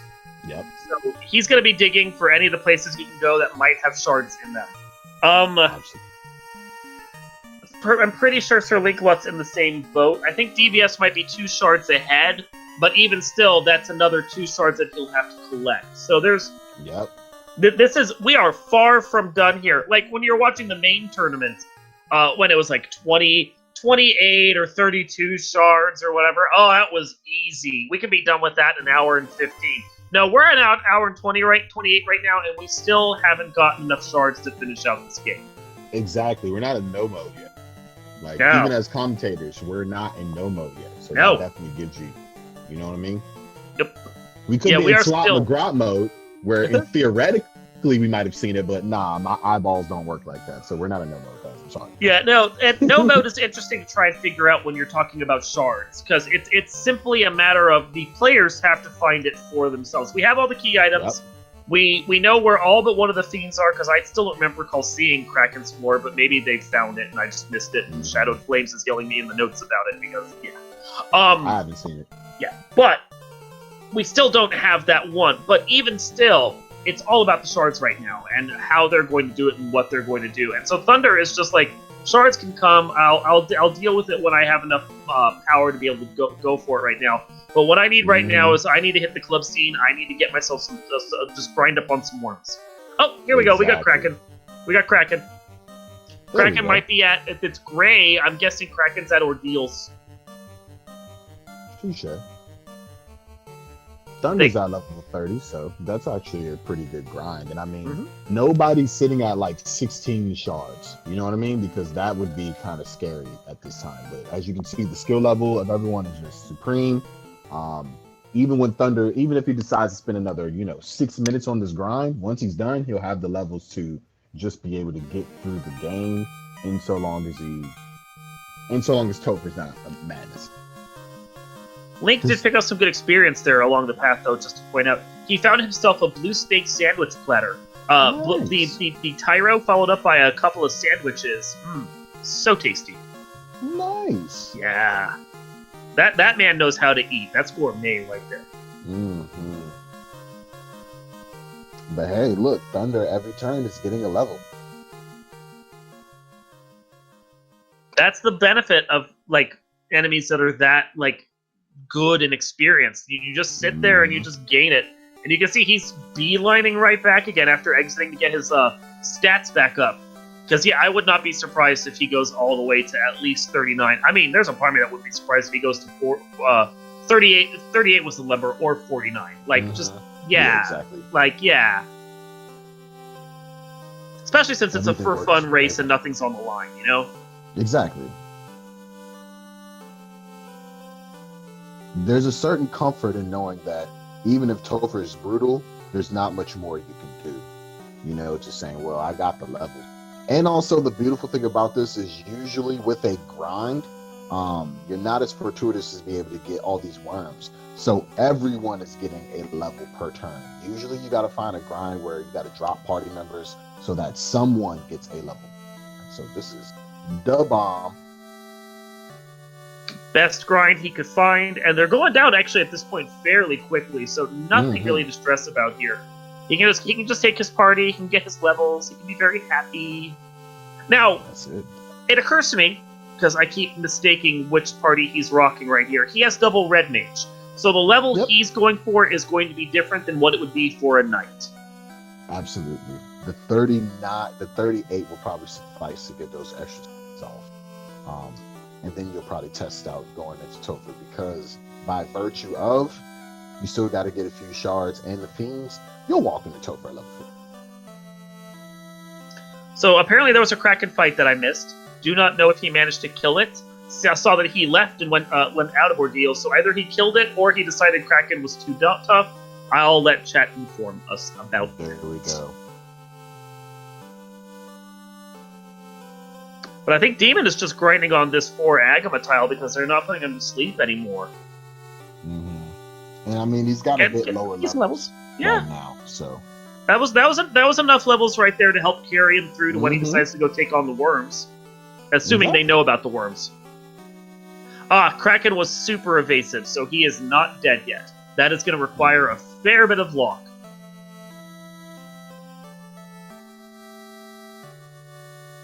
Really, I am delighted by the River City Ransom style Final Fantasy sprites on Thunder's side.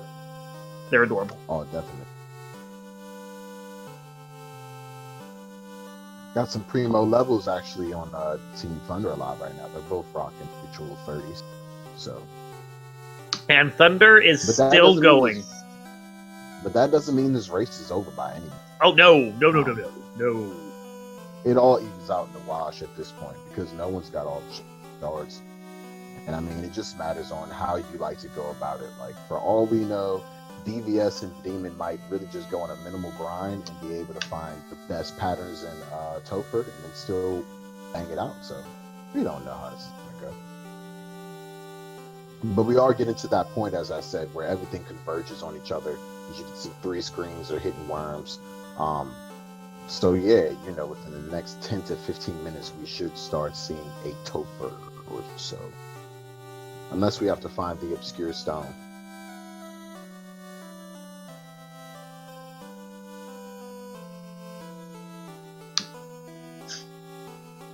So we got 3 people. So I guess at this point what we need right here is everyone please bust out your best worm facts, because we're going to be here for a little while on these worms.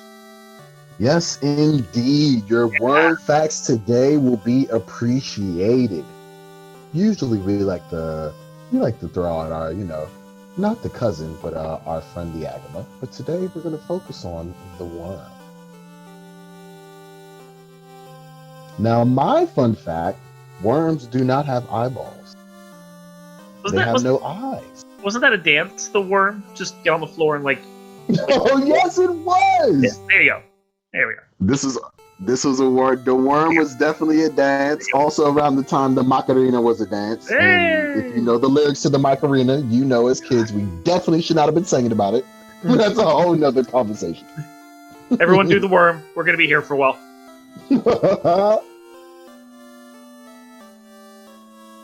Where would we be without worms? They tell you nowhere in biology, because apparently they do all the stuff that a whole bunch of other living organisms don't like.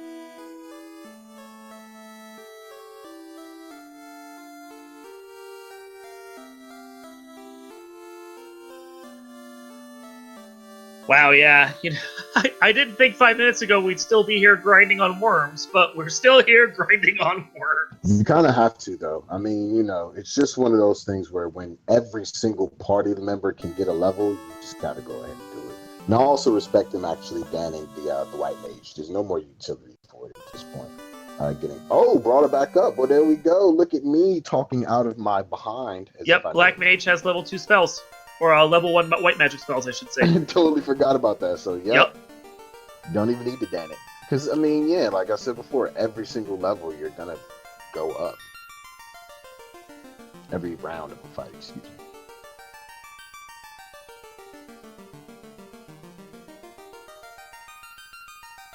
A bit off topic, but I hear for the next PS5 launch, they might actually be dropping a main title final. Oh, yeah? Yeah. Interesting. That's what the rumor is. Apparently, FF16. What if we actually see them go back to Agonized Philosophy? That would be a game changer right there. If people remember that from the PS3 demo. I don't. Now it looks like Demon RHK is going to take on Lich. And Gonna try, yeah. This time it's going to be pretty easy. Just blast it away. Mm-hmm. Last time we saw Lich had about 1,000 or so HP. So after enough, should be done.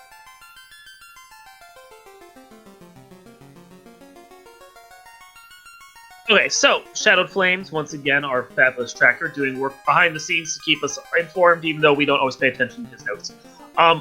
Noting that, Shut up. noting that while Kraken was max evade, yes, the red mage will need 43 hits, max hits. Sorry, 43 to level 43. Wow, my tongue is tied. Will need to hit level 43 before he can get the max hits possible for that +5 Warple. There, I can speak. Wow. Okay, so that might be what they're aiming for at this point. Would not surprise me. Being able to do that math on the fly is insane. Like I said, I didn't even know that strat existed. It's like, oh yeah, at some point they get an extra swing, yeah.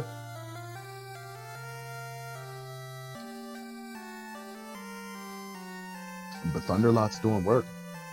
As is Gilgamesh. RHK is also going to get those levels up as well. Yeah, he's at level 28, so not doing too bad. Picked up that Vorpal 5 over there on DVS's side. Necessary.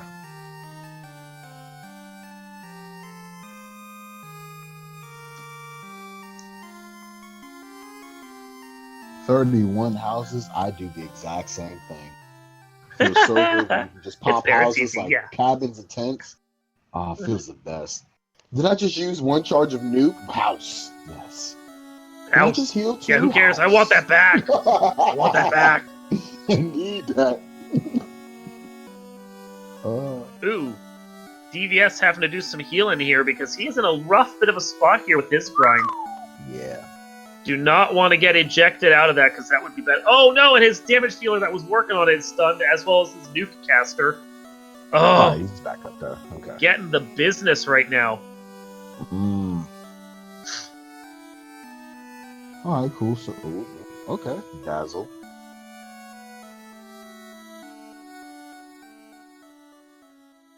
So yeah, these worms are not necessarily easy. If you aren't going 4 casters on it, you may just have a problem. It appears that way, right? Yeah. That extra nuke is really coming to play right now. But also, this could have just been a bad loot, because, I mean, DVS was fine. Oh. Uh-oh. Alright, come on. Uh-oh. Make it. Let's give them our best. Let's give them There we go. There we go. Oh, there's 42,000 dumped on there. Why not? Exactly. And yeah, they'll be able to at least walk out. Yeah. I don't have any doubt about that. But he's gonna have to go like revive out of town at this point. Yeah. Now you never want to see what's on Thunder. Oh, that's nice. Red Anklo is running away from you. Because I don't care what level you're at, you never want to fight Red Anklo. They always hit for like 700.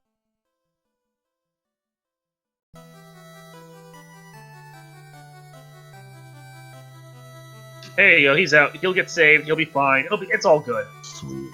Yeah. See, Thunder is done now. Did you actually get a chance to see what his levels were? I don't remember if you said. I did not, unfortunately, but at some point he'll make it. Yeah, well, he'll get a level somewhere, and we'll find out. Right now, just doing the rounds, picking up all the the spells that you want, etc., filling out the charges. It's actually a pretty nice spell selection.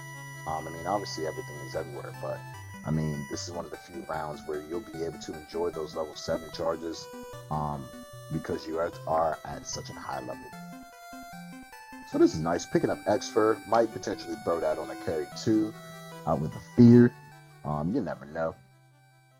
Yeah, I have no doubt we're getting like level 8, level 9 charges. Not a question. We do have War Mech attempt. Everyone, Robot Chicken War Mech attempt. Spicy. And Demon, bear in Now, mind, is the one person that has not done grinding on the worms. That may That's just true. be coming back to bite them. Mm. That's very true. But if he's able to actually get through this, that would be very, very fun. That'd be huge. That would be huge. Now, I didn't see, actually, where is okay, Invis 2 rolled on level 8, but, I mean, you're at such a high level. You've got 8 charges at level 8. Warmech is just going down the line. Every time he tries to temper someone, Warmech punches them and stops that from happening. Yep. Warmech's not about that life, y'all.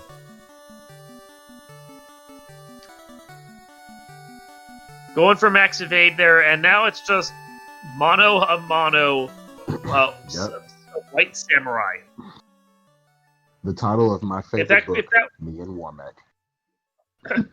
If that Warmech gets any crits in, that Warmech that white mage is dead. 100%. Not getting the hits that they need. Going to try and fade again. This Warmech is very evasive.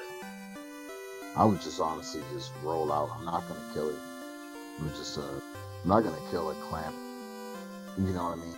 Warmech with just the white mage with nothing really to swing. That's just my prerogative. Yeah, white mage is just not connecting. Mm-mm. Ooh, one hit for 103. All right, hold it. Oh, you should have held that and prayed. Well, 3,000. Was it 3,000 health? No, 300% is what I was trying to say. So on that's 3,000 at minimum. 3,000 health. Yeah.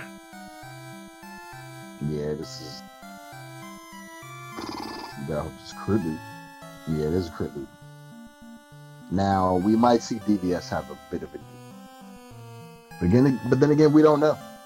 Warmech isn't throwing anything out there too egregious, though, to be honest, once you've got max evade. So if DVS goes for Invis 2 strats, this might look a little bit better. There it was. There was Ouch. the crit. The crit through that ruse, and that's all she wrote. Yep. As we see Thunder take on Kraken, however. Demon going right back in, hoping that this time the fighter doesn't get immediately felled. Thunder is trying to do Brack strats because even though it's high scaling, Kraken is still susceptible to Brack strats. Yeah, Kraken can be Bracken. Giving Thunder the thunder right there. Mm-hmm.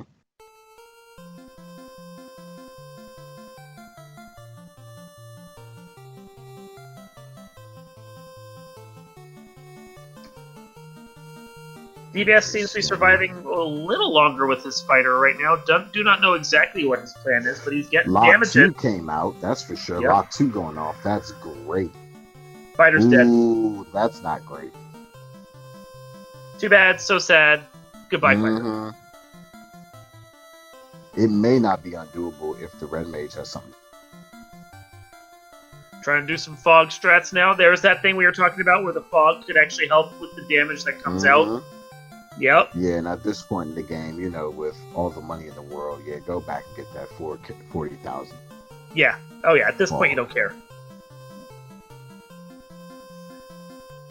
Lock 2 going off. Okay, so I like this strat, actually. Gonna try and maintain. Do what you can. Get as much locks off as you can. And you still got some temper, so you can temper yourself. Do they have access to the fast hammer? Yeah, they have the fast hammer on the white mage. Do you need to get your locks off? Is that what we're saying? But 2 hits. Tee-hee. There we go. 4 hits. He's getting some damage. Yeah, he's getting some damage.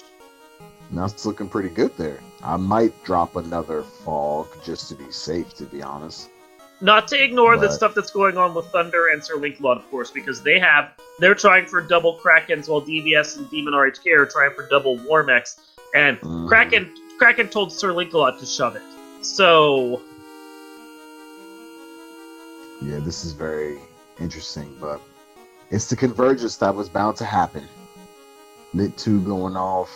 So, I mean, look, Warmech might not have the greatest crit rate because it's not necessarily breaking through these envisioned ruses right now. So, just the war of attrition. Okay, so we got a question in chat while we're going on, asking about the sprite sets that the players are using. Some of them are allowed to, like, the players are allowed to use modified ROMs for the hero sprites. So you'll see that Thunder on the top left is using River City Ransom style sprites that he's customized. Sir Link-a-Lot down at the bottom left has special FF3 style sprites inserted for most of his characters. Those are all allowed and are perfectly safe within the format. It's just fun things that randomizers let you do.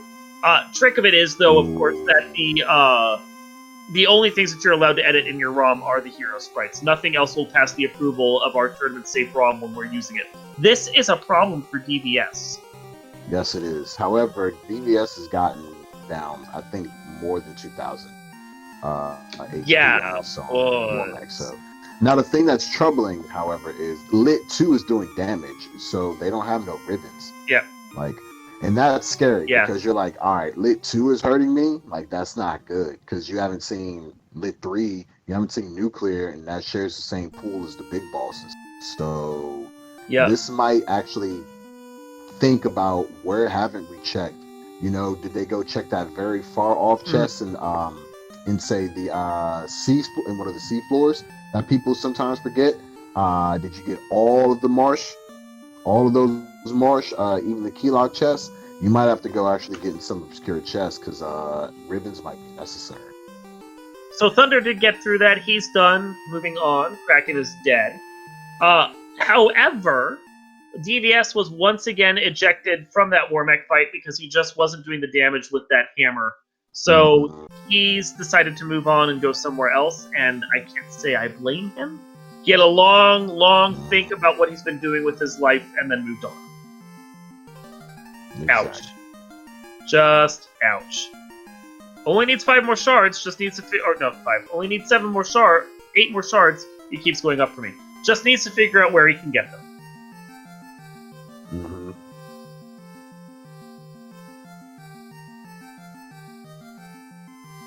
Well, I definitely commend Demon on their tenacity.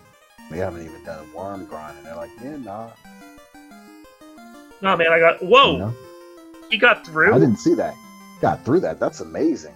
I even admire your tenacity much more. We will be the first to see Tiamat on DM and RHK screen. That's excellent. I looked away for a second, I looked back, and he was done. He must have gotten the max of 8 on his 2 warriors, because he was rocking Red Mage, White Mage there, and just managed to make it work. Good on him. Excellent. Good on him, indeed. I thought he was walking back to try to take on Warmech. Getting some ruse in our lives. Yeah, see, that Lit 2, like, that's not the greatest. It doesn't feel good to be eating 60, potentially 100 damage. Yeah. Well, I think we've only found 1 ribbon. That was the only one that I saw pointed out was just the 1 ribbo. So, yep. Which your Black Mage can't wear. Nope.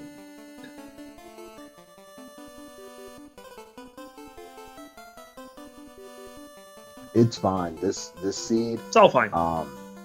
It's fine, honestly. This seed, your Red Mage can still cast Lock 2. You really obviously you need the Black Mage. It's not the same. As long as it stays alive to cast Life 2s, you have a lot of value out of it. Shadowed Flame Art Tracker confirming that the incentivized ribbon was the only one we found over in the Titan's Cave. So, more than likely, from what we're seeing, that might be the only one in the game, period.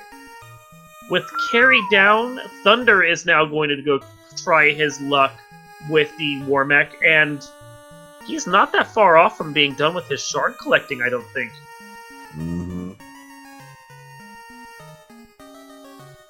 And T is not looking to give RHK too much trouble so far. Ice 2 going off.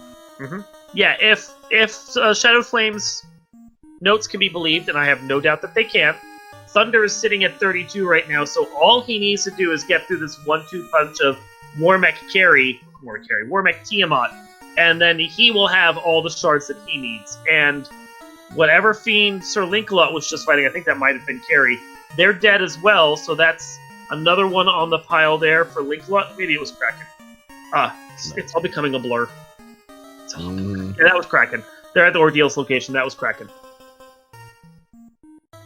Meanwhile, this Tiamat fight that Demon Arch K got into is still going on. But he's got everyone up, so. Now, pardon me, I'm going to duck off for 30 seconds. You're good. But yeah, this is the problem with the bosses that we have here, and Temple of Fiends Revisited is going to be an absolute slog in the best possible sense. They knew what they signed up for. But you only have so many resources, even with all the mages out the wazoo, which is part of the reason I think that Thunder took a double red mage party. But it's the fact of the matter is that you only have so many spell charges, only so much that you can do. It's going to be hard to get through 4 of the fiends at 300% scaling plus and keep all the charges and be ready for that chaos. We are in for a wild ride once we get there.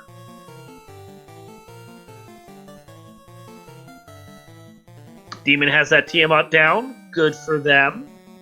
That should put them actually at 32 if the notes are right from Shadowed Flame. Lich goes down for Sir Linkalot. 2 more to go onto the pile for them, so that should put them at 30. And I'm guessing since they're walking back down, DVS has just finished their War Mech. I missed that finale, but they're going to go save that so that they are ready, because, yeah, they're down to 1 red mage. Save that, revive, get everything back together, and then go do the Tiamat fight. And thankfully, with where Marsh Cave is at, it's pretty easy to just go, hit Canaria, revive, and then come back. Or if there's a town closer by, go hit there instead. Easy peasy.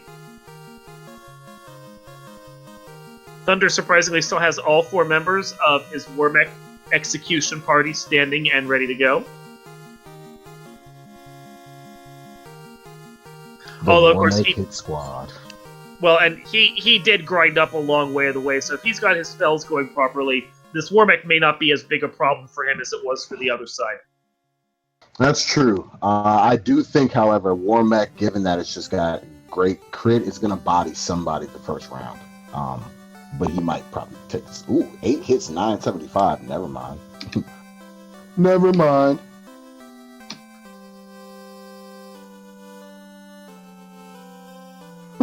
Eight hits, 740. Yeah, nah. What was War Mech? That was a speed bump. My bad. Thunder certainly got through it a whole lot faster than the other team did.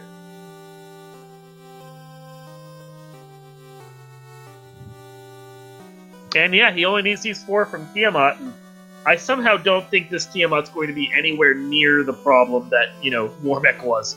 Whew. Not for Thunder. Not at all. And again, this is another little time save.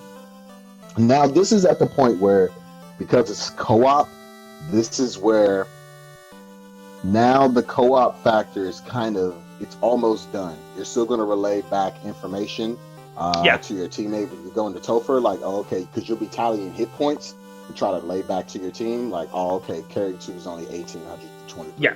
Whatever. Yeah. But this is honestly where it becomes a more solo approach, because now the team relies on both of y'all getting your shards and done. So this is where you see the individual play more so than co-op, if that makes sense. It's not the shards or the key items or anything that they're sharing at this point. That part of the sharing is over. It's now like 2 people just kind of running the seed together. But what they're sharing instead is the information. What did this fiend do? How are the encounters on this floor? Did you come in at the same place in the encounter table I did? So this is what you're going to see. Coordinating their dives so that they can better explore together. Yes, and that's actually that's a key element, to be honest. Especially being able to be like, yo, the spell script looks like this on this fiend. That's essential, because being able to prepare for a turn 3 cure 4 on a fiend versus not going into it and going blind, totally different. So Thunder presenting us with the Brack show, starring him, Brack. The one, the only. Tiamat is resisting. Tiamat don't care about your Bracks. Nope. Now, if If we can only get like Brack's head from Space Ghost Coast to Coast, I know, right? Shoot out when we do Brack, that would be the best. Dev team, I'm shouting at y'all real quick, but so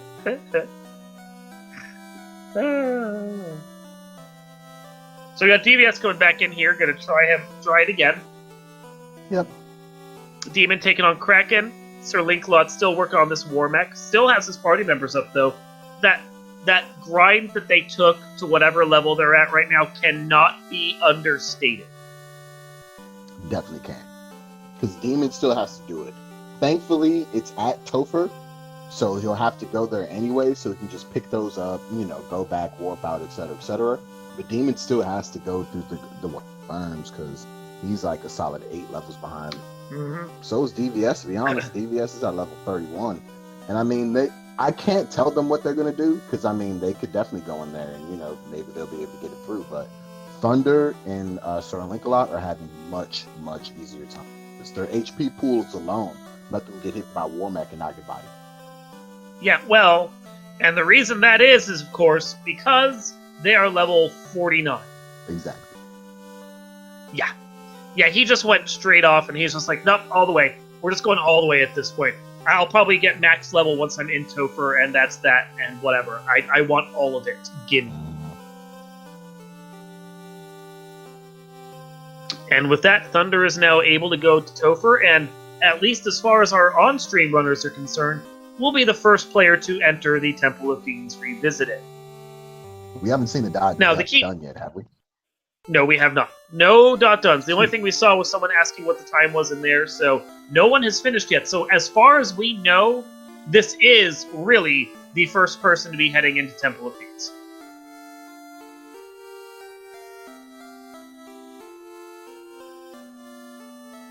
And yeah, in all honesty, you can see just how poor that health growth is for the Black Mage. Just, he's nearly max level, and he doesn't even have 500 health. Nah. So DVS has finished Tiamat. Tiamat's down. Demon is heading towards Kraken. That last level? Not satisfied with 49. No, gotta get 50. Looking like not satisfied with 49. I need 5-0. Yep, the big 5-0. You might as well. Go ahead and do it. Go ahead and do it. Warp out. Pop a house real quick, and then all right, let's get it on. Because then if you do that, you don't have to do anything except maybe check validation chests, which I would totally do. At this point, At this point, to be honest with you, I would check Masa chests. Yeah, no, I would. I would at least check validation chest, no doubt. 100%. Yeah. And if there's nothing there, I would go and check Masa chest. It's a time waster, but in these type of seeds, if you end up on, say, something goatly, then it was all worth it. And I believe that's an incentivized chest, right? Which one? No one ever checks it. Masa? Masa's not incentivized. No, it's never incentivized. On chance. No incentives. No incentives in the Temple of Fiends. That makes sense. I've seen a race not too long ago where Masa was actually left validation. So. Yeah, see? I mean, it's lovely when it happens, but yeah, the logic doesn't allow us to incentivize those chests. Because it treats incentivized items as with the same weight as incentivized gear. So that makes sense. Yeah. That makes sense. Badmen, at least they are runnable. I don't care what level you are, you just don't want to run into unrunnable badmen. They always seem to have something.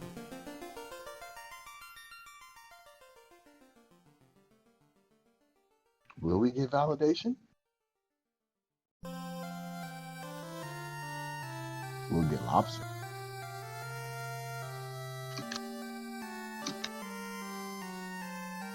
We'll also cool ourselves off at the Oasis. That's starting to look a lot.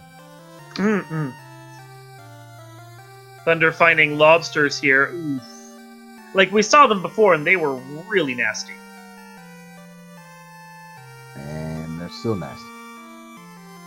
Thankfully going down to 2 nukes. 3 nukes. For 1. So someone is commenting that they think Thunder hasn't class changed. But he had like level 8 spells, so I thought he had. Yeah, that's what I'm thinking. Yeah.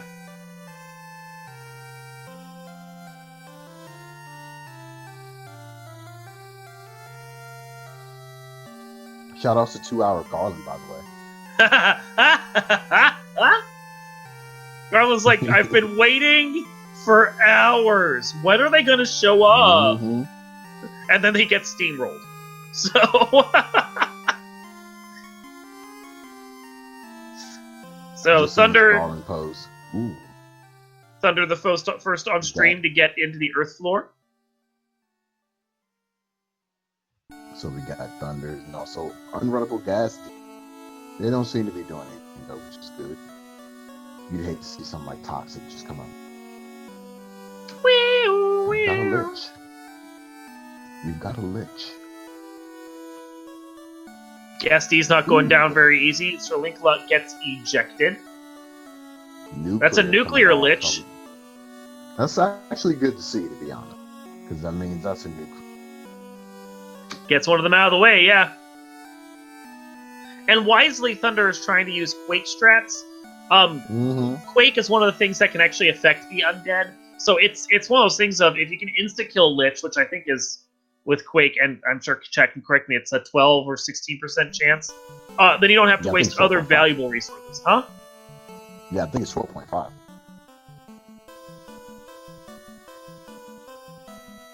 So yeah, insta-kill means you don't have to use up all your valuable resources to kill that off. That's so much better. Mm-hmm.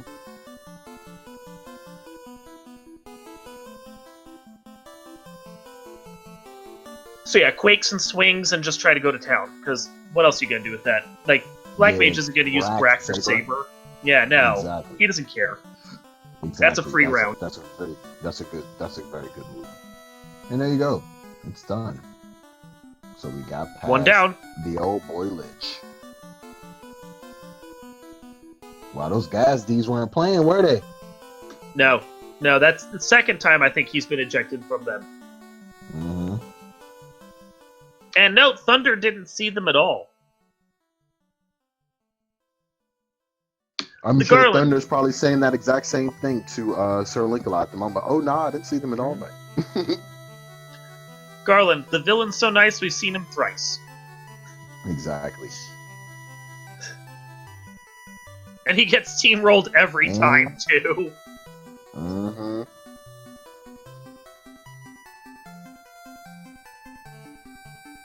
Thunder's... Okay, this is something I'm noticing. The Gasties were unrunnable. The Frost Wolves, Frost Giants were unrunnable. These Fires are unrunnable. Did the unrunnables not get shuffled? Maybe. Is that a little surprise that Falconic tucked in? All the unrunnables are vanilla. But we got through it on Thunder's side. We did. Go ahead and pick yourself back up. There you go. Use some heal pots. And I'm trying to tell y'all, like, I'm still trying to get to this level. Menuing is not a game. Mm-hmm. Like, even though 100% this is literally a game, menuing is not a game, y'all. He's checking. He's checking. Oh, we got to solve. But you know what? That's what I'm talking about, though, because you only saw one ribbon, and you just got to play numbers. Yeah. At that point, right? Hero of the people. That's what I'm talking about. You've got to play numbers at this point.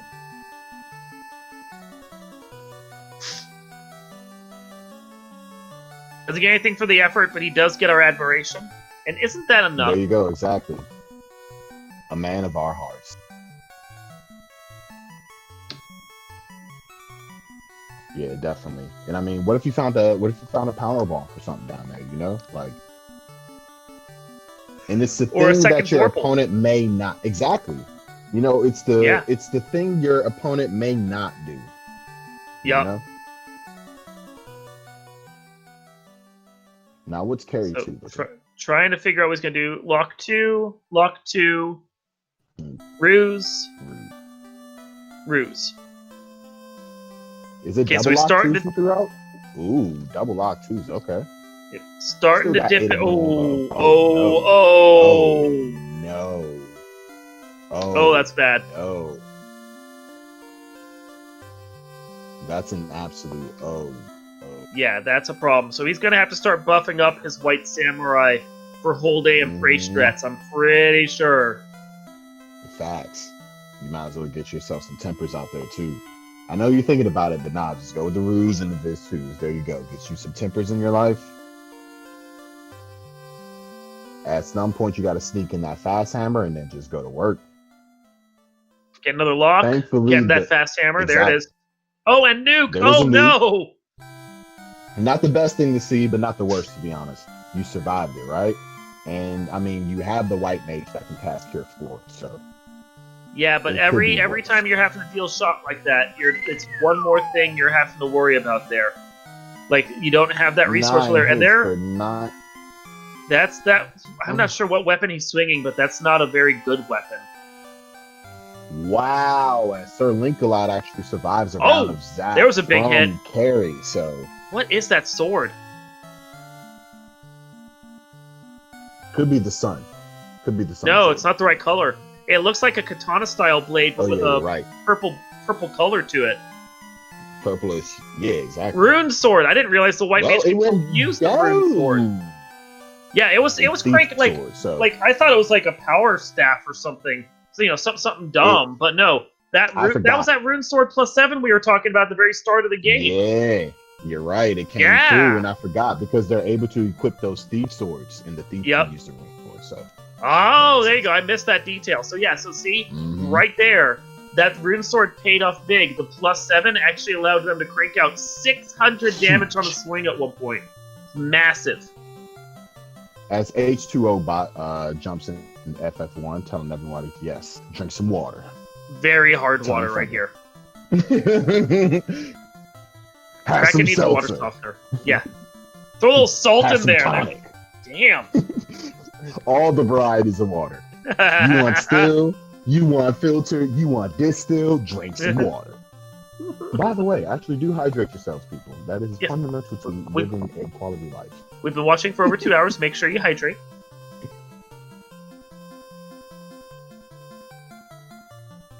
And now we're going to move on to the next.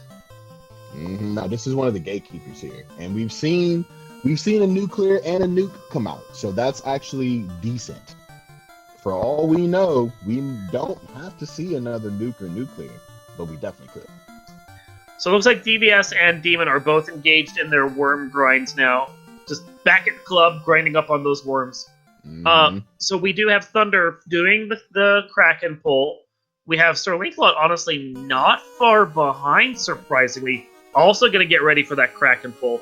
And we got a whole lot of Ruse coming out. And one very dead Black Mage.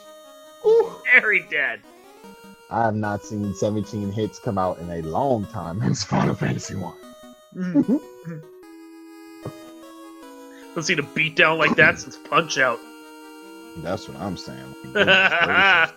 Oh, you missed the frame perfect input? Dead. Yep, there it goes. Dead. Yep, another frame perfect input miss. Dead, son. Try again. Now we're really getting some respect. We're throwing out some wall. Kraken 2 doing his best version of Bald Bull right here. Oh, absolutely.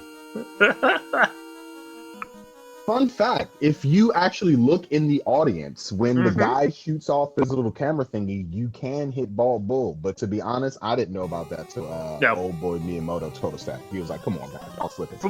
From what I understand, just about every opponent in Punch-Out has some little tiny, like, pixel-sized tell in the audience to give you an idea of something they're about to do. Yeah, that's ridiculous. I didn't even know it was audience cues. For all these years, I thought it was just like looking at the player, which they also have their own cues, but that's a whole nother conversation. Yeah, most of them aren't even known. You like the programmers of the game are the only ones that actually know it. But like every single one of them, not only does the player have it, but the audience does as well. So I mean, we need to look into the audience here in Temple of Fiends and see if we can tell when that camera flash happens when Kraken is about to launch off a critical hit. Keeping it back on point there. I like it.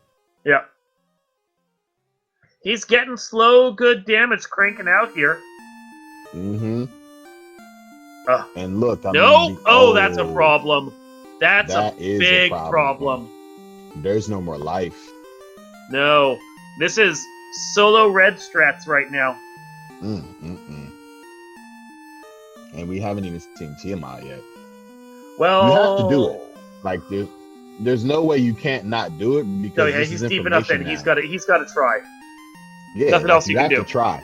Yep. You know, via mathematics, there's a very high chance you are not going to dot done on this on this turn. Period. Like, but you need to do this because you want to get information for your partner, and if you can go in Tiamat and even see any of the spells, that's better than going in unprepared at all. So Link-a-Lot wiped out while we were watching Thunder do this, so he is back at the start of this. Gets to fight Garland, if you're counting, for a 4th time. So. Nice. Yep, that is just how that goes. Sarah, once again, sent back to Canary Castle where she can sit on her Gwaelin protection service and never be talked to. Oh, but we did actually manage to take out Kraken. Nice! Nice. We will be able to go and take on Tiamat, which is beautiful. Now, like I'm saying, I'm not trying to put bad vibes in there. No, like, no. Thunder realistically knows they're not going to, like, get the chaos. But what you want to do, like I said, is be able to even go in there and be like, yep, Tiamat's got Cure 4. Oh, yep, it's got A, B, C, 1, 2, 3. So being able to get that information. He may not even make it there because he's got waters that he can't run from. He is going to need very good luck here if he is going to make it through this. Okay, and this is one water. A lot of resources he didn't want to have to waste. There we go. Ouch. I mean, honestly, I'm black. Oh yeah, that's right. You probably don't have Cure 4. No, he does have Cure 3, but he's having to use a bunch of them probably when he didn't want to. I mean, yeah, but this is information at this point. I just want to save time now, right? You know Hopefully he decides to move the Fast Hammer up if he hasn't already. I hope he did. Ruse. Oh. Ruse. Nope, and that's that right there. I'm sorry to laugh. It feels so evil, but yeah, I mean, my God, Tiamat, all that work to get bodied. Tiamat was not playing. Like, first turn, dead. Definitely about to body you. Oh. So, as they say in certain candy bar commercials, you probably should grab one because we're gonna be here a little while. Absolutely.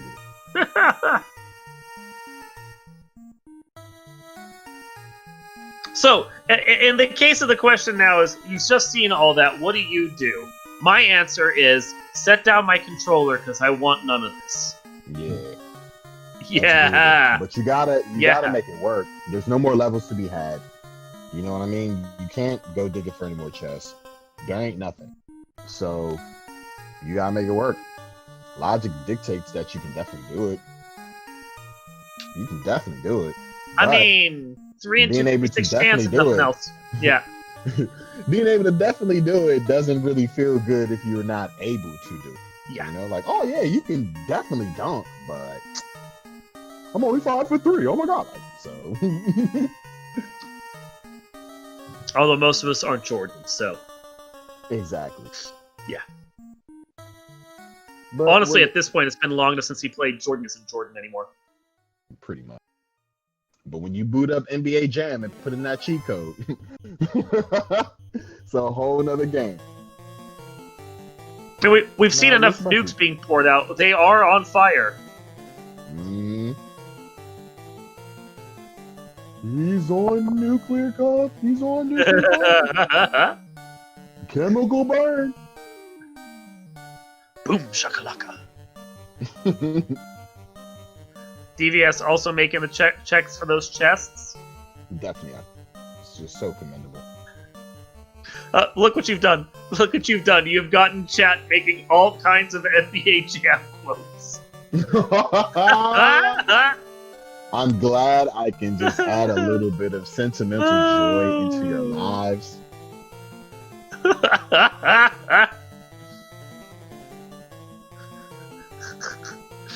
I think we should all be proud of that. We should. We all had a great childhood if we can all join in and, you know. Throw that in there. Next thing you know, we'll be talking about Goosebumps and. I mean, until they get to like Kraken or Tiamat, we don't have a whole lot more that we can add to this right now. So honestly, I mean, look, you're just enjoying the inner machinations of our mind as we sit and speak amongst you guys. Welcome to the Final Fantasy Terror Simulator, where our players get killed over. Now, what is cool? Yes, we did see a cheeky Quake go off on Thunderside. There you go. So that's always great to shout out. There you go. You love to see it. Absolutely love to see it. When variables and percentages work in your favor, especially in Rando, RNGesus being fruitful and bountiful, we praise you.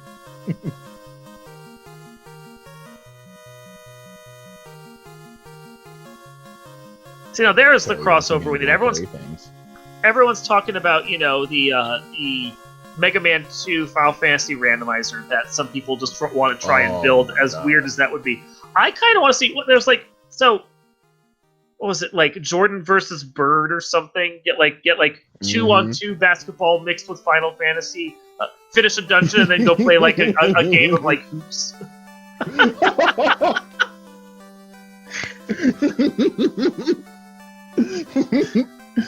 Shuffling around of like EA Golf 94, man. You're like, hold on, what? Yo, shout outs to that game though. That was the first game that I was just like, as a young kid, I was like, I need to actually employ strats. I mean, what? there is I think Game Boy F9 coded the NES Golf Randomizer. So we could literally do Final Fantasy Golf crossover if you wanted. Do a dungeon and then go have to play like 3 holes. Yeah. Oh, the possibilities, people. I'd be in for that. That's what I'm saying. Spice it up a bit. Shout outs, by the way, to just anybody else who participates in any active randomizer, Hell yeah. league, et cetera, et cetera. Randos are dope. And see, just to be a little bit off track here, I appreciate everyone who's just taken into this experience. When we were young, I'm sure a lot of us, thankfully my parents weren't this way. I had Mortal Kombat when I was like 4 because my dad was like, cool, fatalities. But at the same time, I'm sure a lot of our parents was like, yo, you ain't never gonna get nowhere playing video games. But look at our community. You know what I mean? GDQ just finished. We always raising millions of dollars for beautiful things out of the goodness of our hearts just because we want to hit frame perfect inputs so people at home could go bananas. That's what I'm talking about. If we sit and focus on the positivity in the world sincerely, we'll realize that things aren't so bad.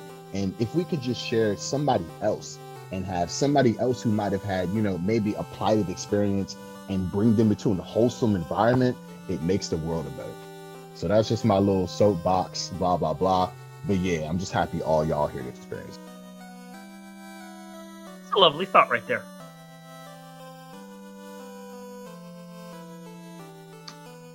Ooh, but the 15 hits for 1,100 damage is not a lovely thought at all.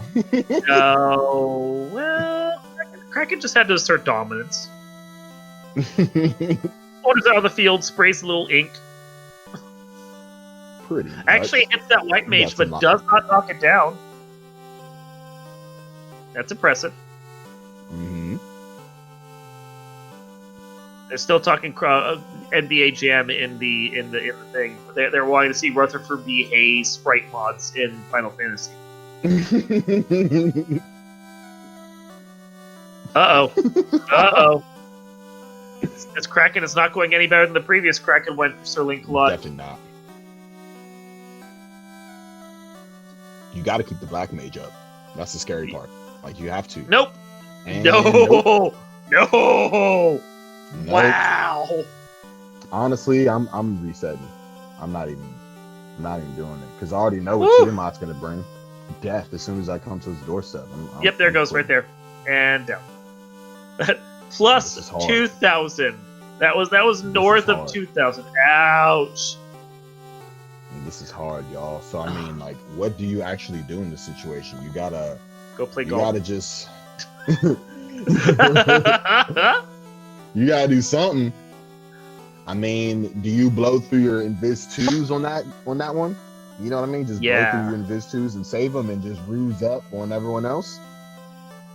And no doubt, like, the red mage was cranking out 1,200 damage right there. At lower scaling, that would be a dead Kraken, but that was not Calamari. That was, he shrugged it off. It's like, I got 3 hearts, baby, and and the blood is blue. What you gonna do? Like, oh no, where'd you get that accent from, Kraken? You got 1 tentacle, I have 7 more. Thunder now at the Kraken spot. Meanwhile, DVS and Demon RHK are still grinding on worms to get themselves to level 50, which, as we've seen from these fiends right here, you kind of wish the level cap was removed and they could go to 99.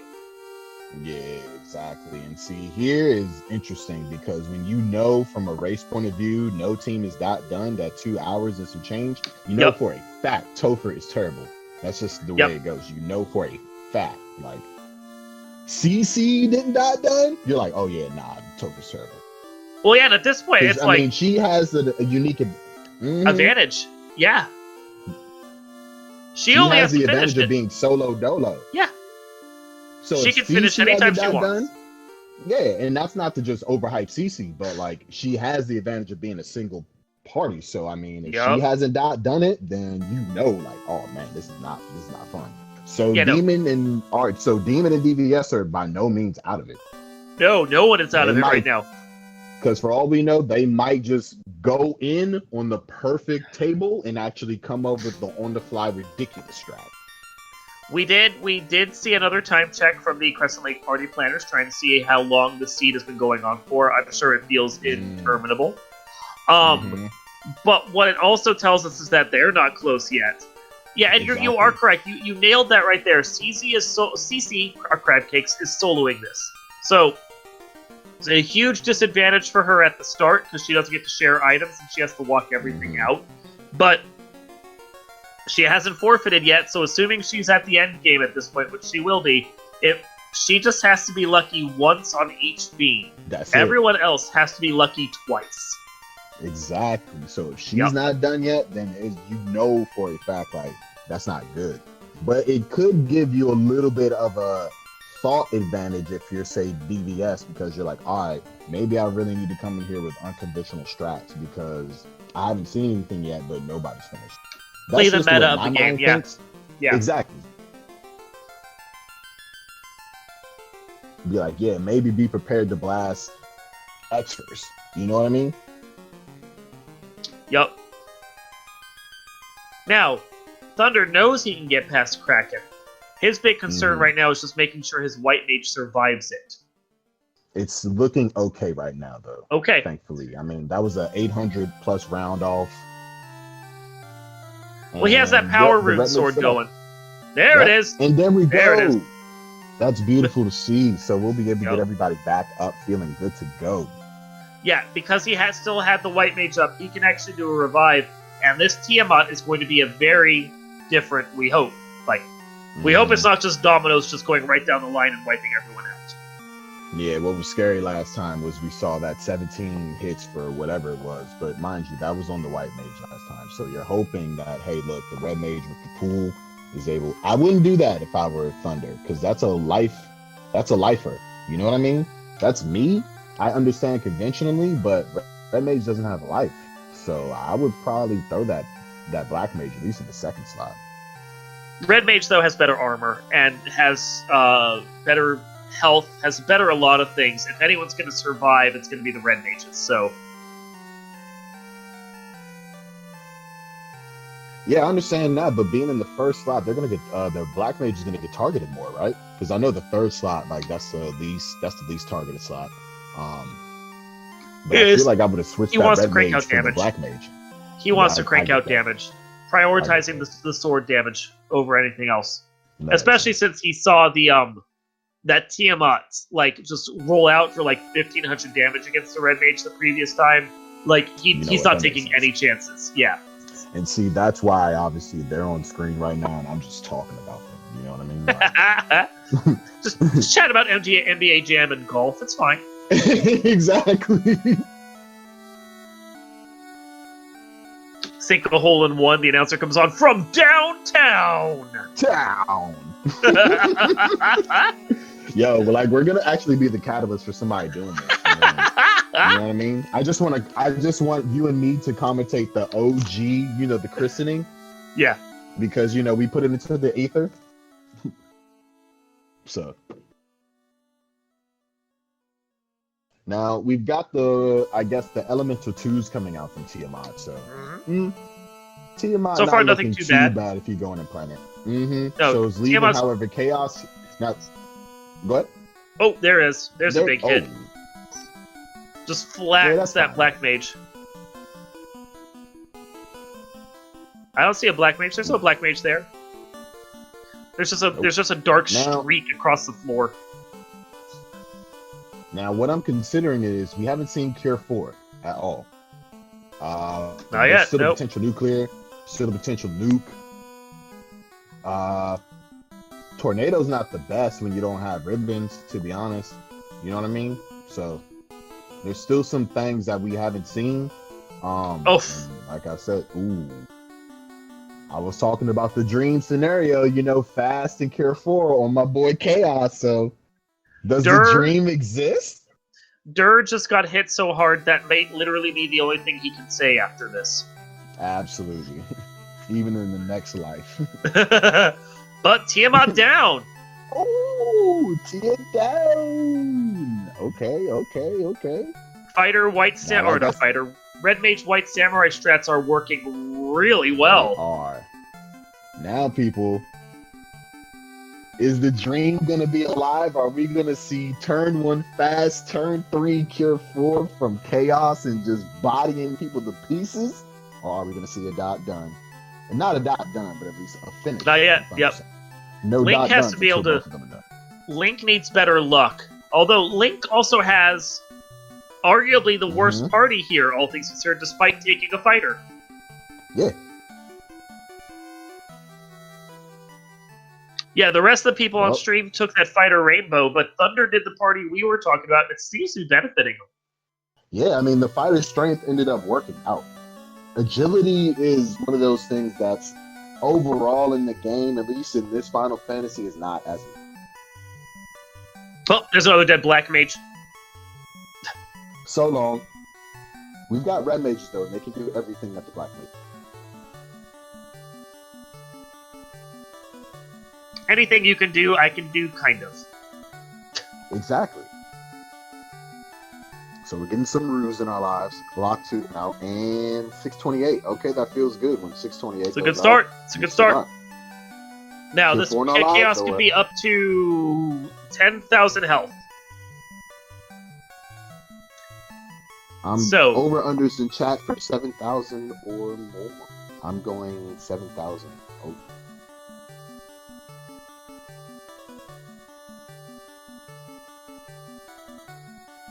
One more ruse stack. Ooh.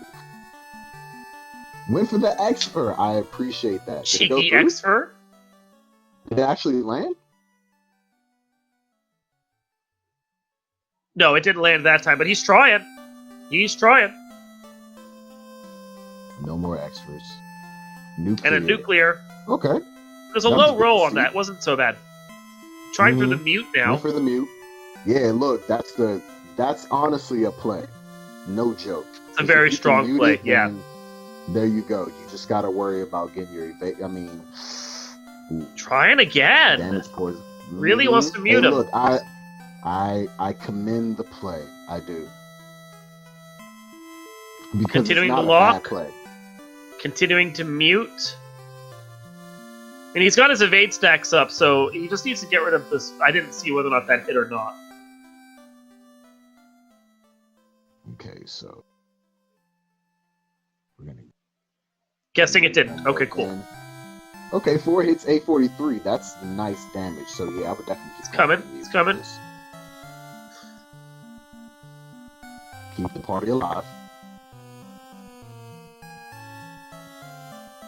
Yeah, go ahead and throw some fast. Now that was unfasted apparently. Now he needs to get some healing going. Mm-hmm. Yeah, now he's doing it. He's cranking that out.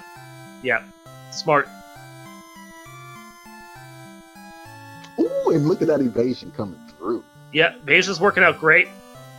It is. 7 hits for 883. He's cranking it up. He's getting this going. Mm-hmm. This is within the realm of possibility. It is. Just keep throwing out those cure 2s so you can still make 700. Oh!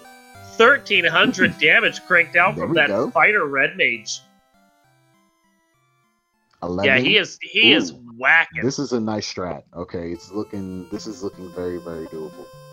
1201. Very good, yeah. Mm-hmm. Couple more hits, probably.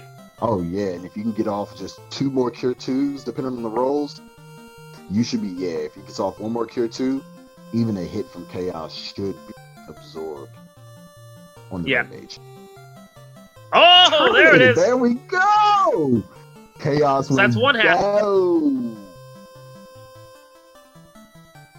That is one half, but he still needs Link a lot to get through. But Link has managed to get through to Tiamat with his full party alive. Mm-hmm. So that is much better than it has been. But DVS is hot on their heels with a Kraken pull right now. Absolutely. Still gotta throw GG's out to Thunder.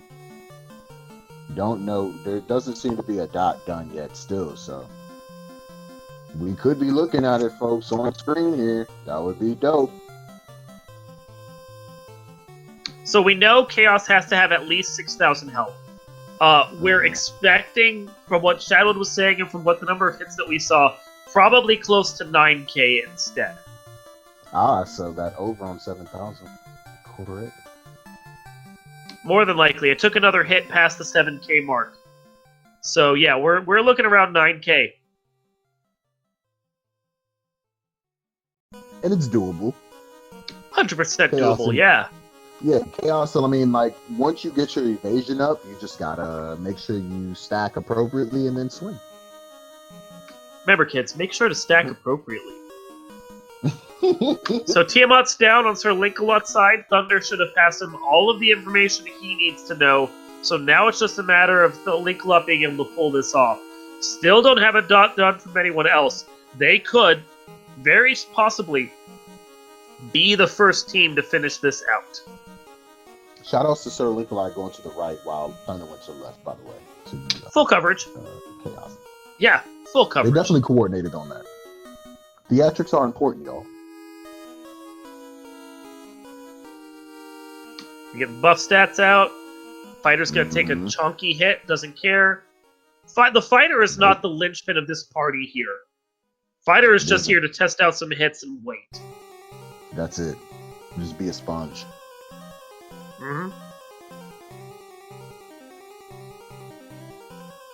And Black Mage is designed to do nothing. That's not great. That's alright. Get some evades out and then get those lock 2s off, and then away you go. He still has a red mage, he can still do what he needs to. Exactly. Get some more evade in your life. Doing wall strats here. And there's that nuclear that we saw. Which, again, did not roll very high. The benefit of being level 50 is that your end death helps to protect you some against the full damage of that nuclear. Definitely. Question in chat about how many teams there are in this. We have 5 teams and a solo runner all battling it out right now. Not a bad roll from Chaos, only $150. That wall putting in work. Now the fighter's not gotten a swing off. But that's okay. Because we are actually tempering up the red mage down at the bottom. The red mage is the real powerhouse here right now. They're just trying to get their spells going and get everything set up so that we don't have to stress so much about it right now. This is all the setup game right now. Exactly. And if the fighter can get anything, even at 74, you appreciate it no matter what. Because, I mean, it's still alive. And it's in the first slot. There you go, 210. That's starting to get hits. Lots of paying off. Starting to get strong hits. It's a meat shield, so throwing those Cure 4s on the knight is actually a smart play because you're diverting Chaos to smack the fighter around as opposed to relying on your red mage, obviously, or your white mage. Looking effective, knowing what Chaos is going to bring to the table, this is looking like it's going to start being very manageable. The red mage to start swinging pretty soon. Get that last temper off, why not? And there's no fast have gone off, by the way. Up to 4 hits so far. Yeah, I noticed that the fast hasn't come out yet. I'm wondering where his fast hammer might be, even if he got it. I'm pretty sure he got it. Mm-hmm. Could be on the. I mean, Hopefully. also Thunder did that as well. Waited till the end for fast. Hopefully, it wasn't on the Black Mage. Ooh, might have been. Because yeah, he is not cranking out the damage that that Thunder was. Mm.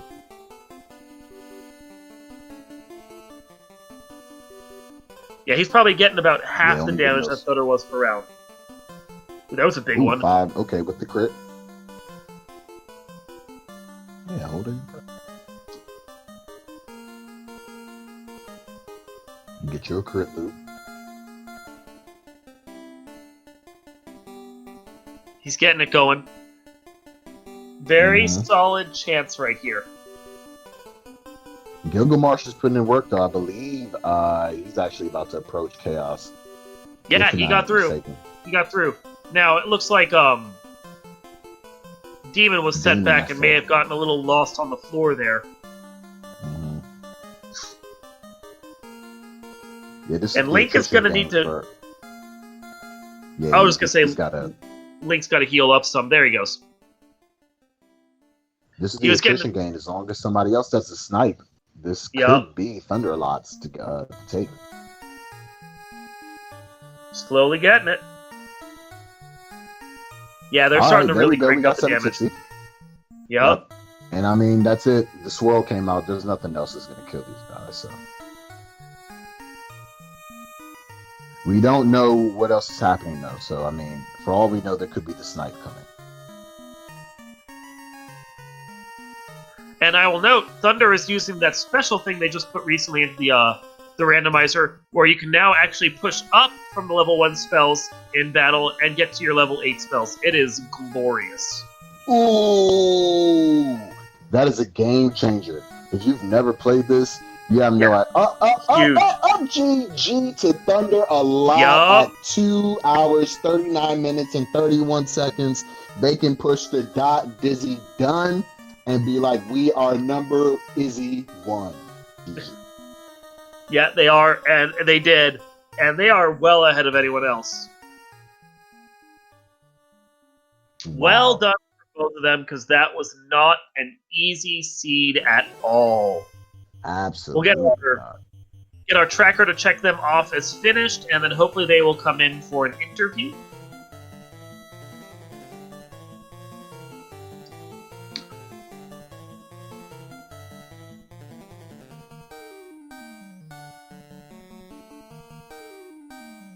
This is a marathon for everyone involved, including Tom. Whew! Seriously. I knew what I was signing up for, definitely. But this has been quite the series for show. And to think, this is the flag set, more or less, that Falconic wanted to run for the finals. That's tough. Yeah, but certainly shows why they won. You gonna say? Nah, just I mean, it's to be expected for Falconic, though. That's why, obviously, people have to step in and be like, "Come on, mate, don't be that cruel." Now we see a chaos on DVS's side, and oh no, not going quite as well. Nah.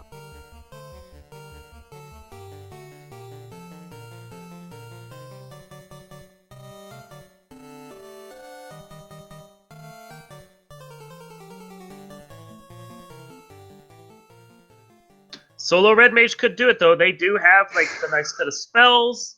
They do have the Spider's Strength. The concern, though, is they don't have the Pure Force, so it's going to take them longer to get themselves back up. Yeah, it will. And we know Swirl gets followed by, I think there's Damage Poison and there's Nuclear in there as well, so that's a lot of damage they could take quick. That's true.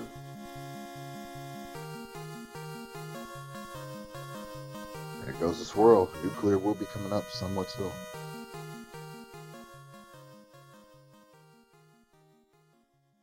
Ouch, out of fast as well. Oof. Would have definitely had to prioritize Grievous for sure. Oh my god, yeah. 40. There we go, 440. 488, excuse me.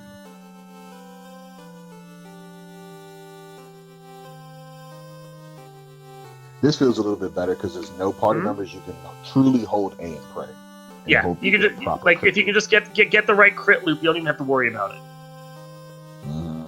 And he's definitely pulling it off thus far. So far, all of them have been crits. Don't want that one. And Don't want that one. There, yeah, you can see he even paused for a second.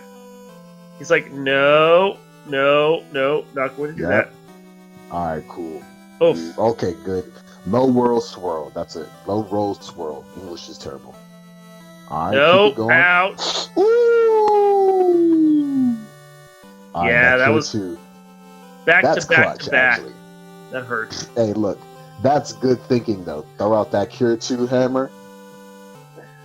It's just the concern of Chaos has a skill list. You don't want Chaos to start dipping back into the skill list.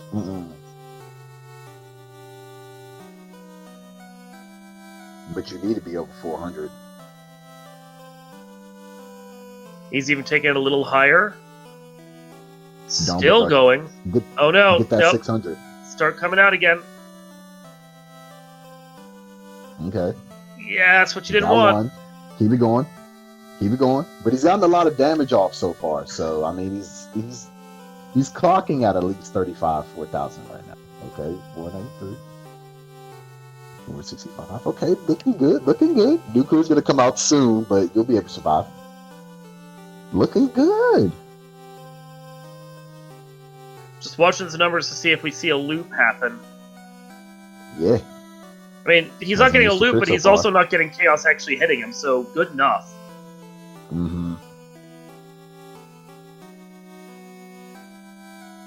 Like to see some slightly higher damage numbers. And no skills.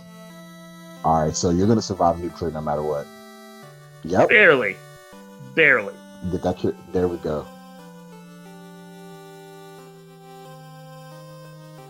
And we've already looped around again. Yep. Meanwhile, Demon on his team is pulling Kraken now.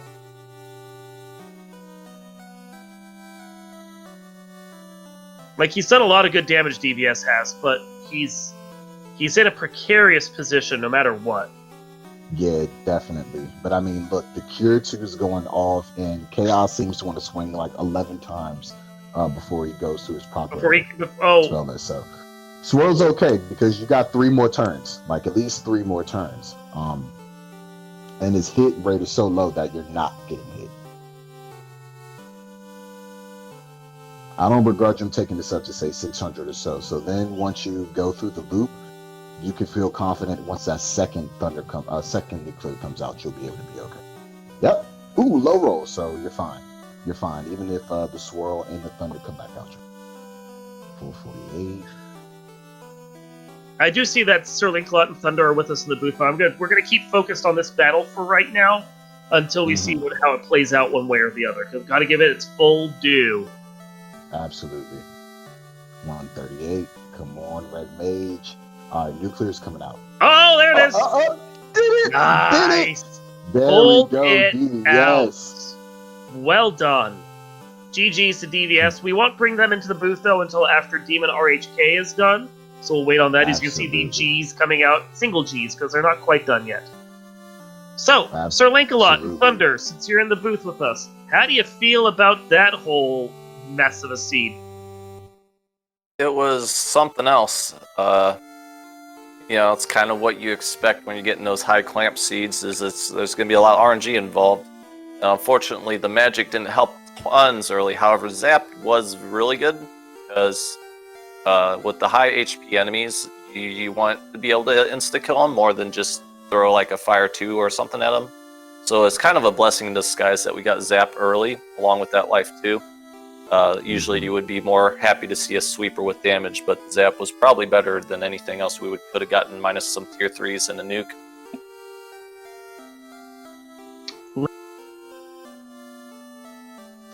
stuff.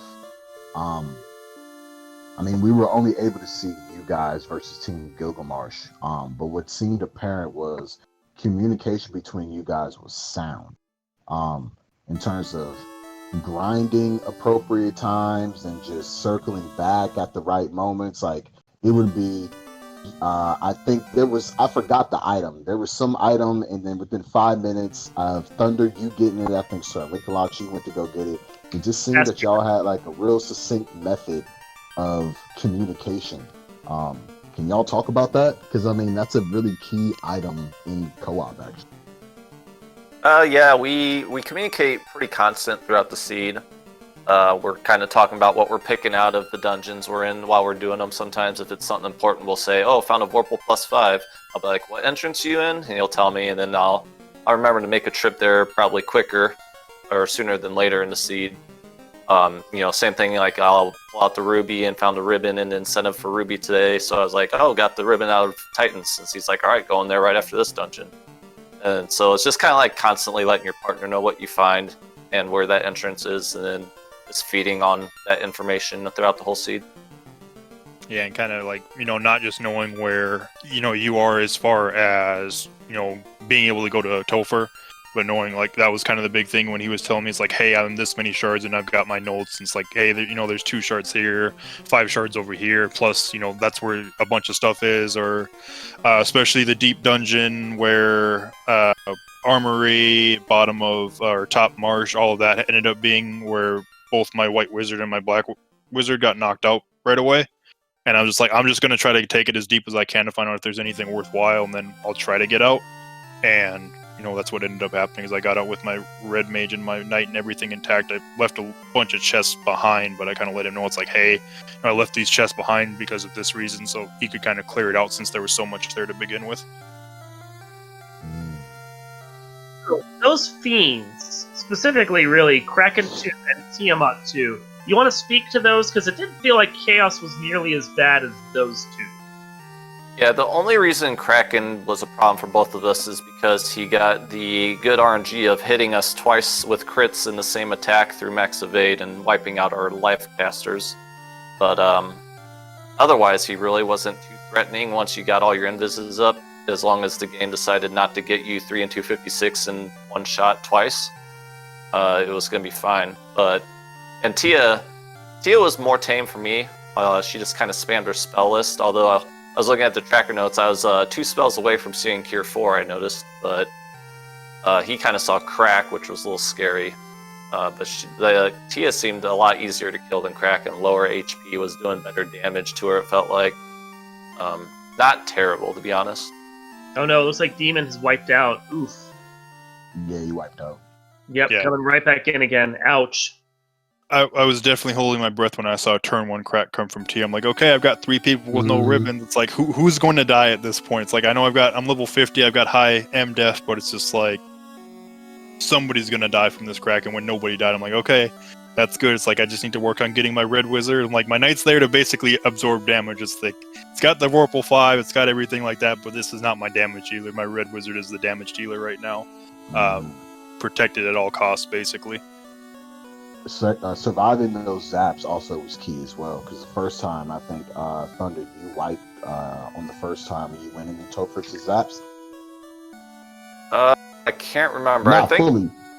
I wiped a fully, but Kraken, I know, that's what- because she crit my white mage and killed her. I had no life caster after the fight. Yeah, I think you were a bad victim to zap, but Linkalot, you'd actually get wiped out at the times by the zap, and I think that zap is what set up you getting bodied by Kraken. Probably. Yeah, and I mean, the main reason why I didn't get, or anything from Zap is he already told me Zap was coming. So at that point, I'm like, my black wizard's fine, is wearing a black shirt right now, so it's immune to time.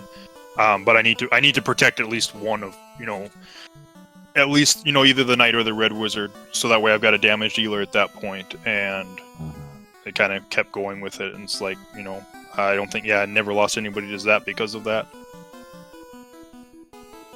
Yeah, my plan the whole time going through Topher, once I got past Lich, was alternate the red mages so I don't use up all my ruses on one and then get stuck with a fight where I can't make him survivable. So alternate which red mage was my carry and make sure the white mage and that red mage survive. Smart strat. So yeah, any other thoughts on the seed, guys? No, it was fun. The blurs made the party selection difficult for me, but no, being that the red mage got the fighter's strength, I think it was, and extra damage or some other way, I forget what it was, but his blessings were really good, and his blurst wasn't bad. So that's the reason why I took 2 reds over a knight, because the knight couldn't even get promotion magic anyway. So I was like, well, what good is this going to do in these kind of clamps? So it's kind of fun running the red rainbow party, to be honest. Yeah, that was something we were talking about before. Is I was considering taking the red rainbow. I think I was the first one to mention it between the two of us, like maybe taking the red rainbow just because of the fact that it has that strength and everything like that. But I was like, I'll take the fighter just in case. It's like worst case, my fighter's just going to become a tank. I'll keep it in the front row. On Kraken, I'm like, I know Kraken's going to be what Kraken is at 300, at least 300% stats. It's like, it's going to one-shot anybody, even if I'm at level 50. My knight's basically just there. It's like, take one hit from Kraken to allow them to get their defenses up and kind of hope for the best.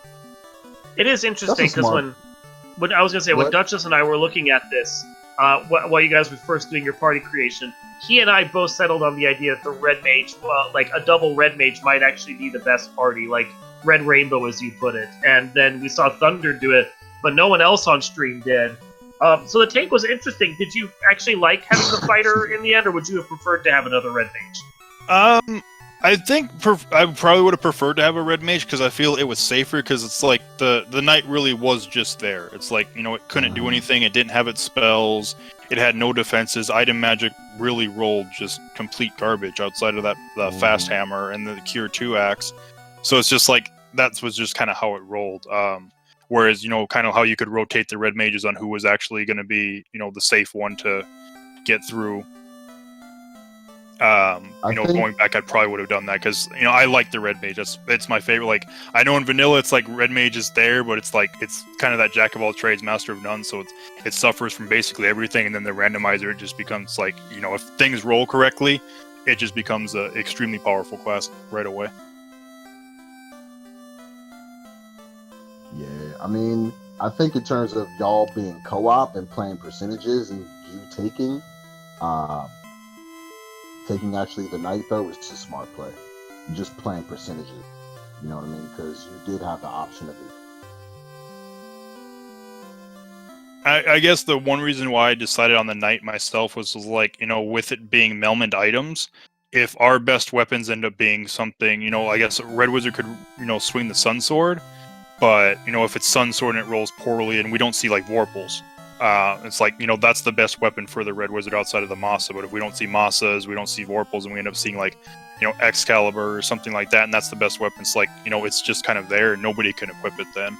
So I was just like, we'll kind of base on what's going to happen based on the weapons I get. And then, found the one Vorpal, I'm like, okay, that's good. And then when we found the second Vorpal, I'm like, cool, I've got a Vorpal on, even if the Knight can just sit there and swing.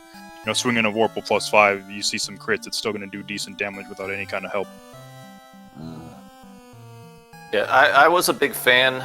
I kind of thought, though, not quite the same way, because I was like, alright, this is, we just pushed this from alpha here, so the blessing weapons has higher crit per point, The odds of finding something that the red mage can equip at a +7 is pretty good, or at least the +6.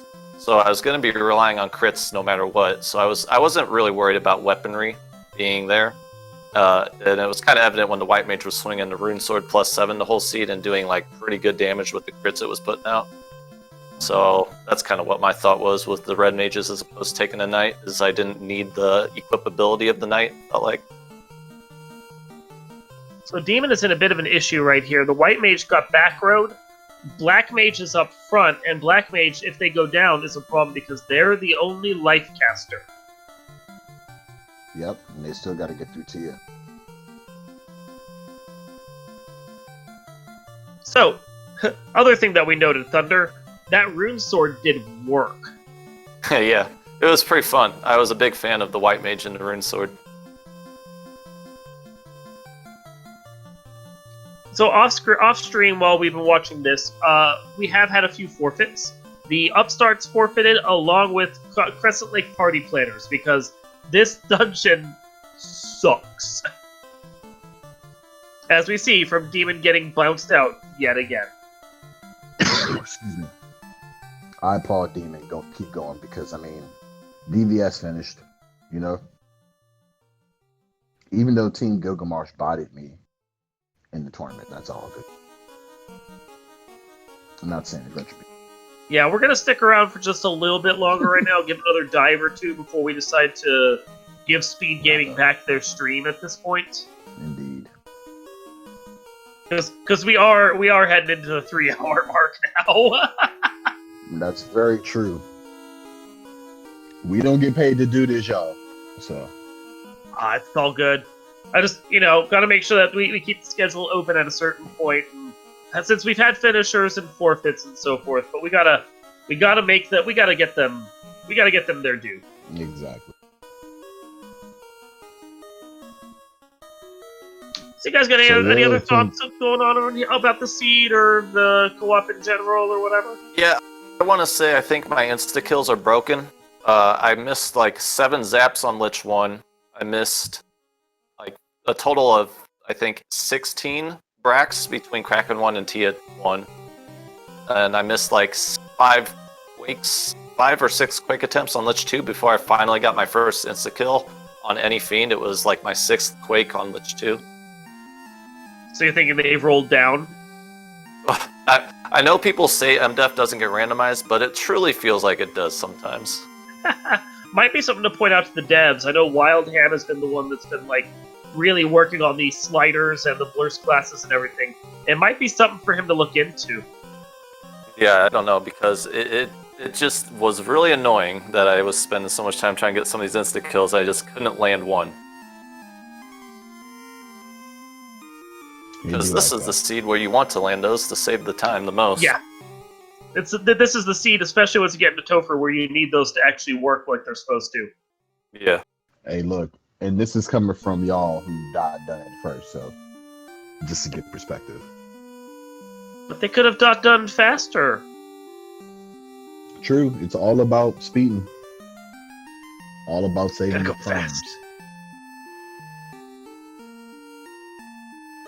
Seed, especially with the, like I was saying, Zap early, this is a seed where I think a person who knows like the behind the scenes math and the resistances of a lot of enemies, where you're going to propel and get faster than the other teams. Like I used a lot of zaps to take out like fire elementals on the carry 2 floor, and like throughout the seed doing things like that with like elementals using zap instead of damage, just because nothing resists time, and just knowing the vanilla HPs and if they're doubled, how high they can go. So that kind of information, I feel like if you know that in these kind of races, really benefits you to pick your spells and move a lot faster than some other people might, who just always depend on the raw damage because that's what they've always done. Very smart, coming from the champ.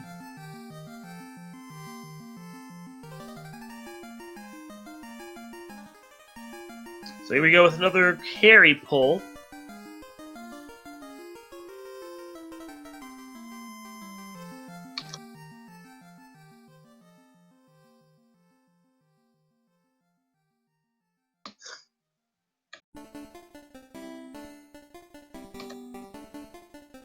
It must be frustrating at this. I know if it was well, hopefully the Black Mage survives. I know that when I'm like doing this at some point, a number of bounces like this at level 50, I'm sitting there going, as the upstarts and CLPP did. At a certain point, I'm like, yeah, this isn't worth it to me anymore. I got the fun I wanted out of this scene. I don't feel like doing the slog simulator at the end anymore. Yeah, it's funny because Link and I were having that conversation whenever we were going through Topher. Like, all right, if we bounce out like 2 more times, we're just forfeiting. We were saying things like that. We started talking about it because we saw Spell Zap do the time. Well, we didn't see it. This was the time command. We just saw like Spell Zap type something. We saw the time, and we're just like, oh, okay, he's done. That's when we're just like, okay, if this happens a couple more times, we're done. And then he went, and then he actually said, oh no, it was actually just a time command. They were like, okay.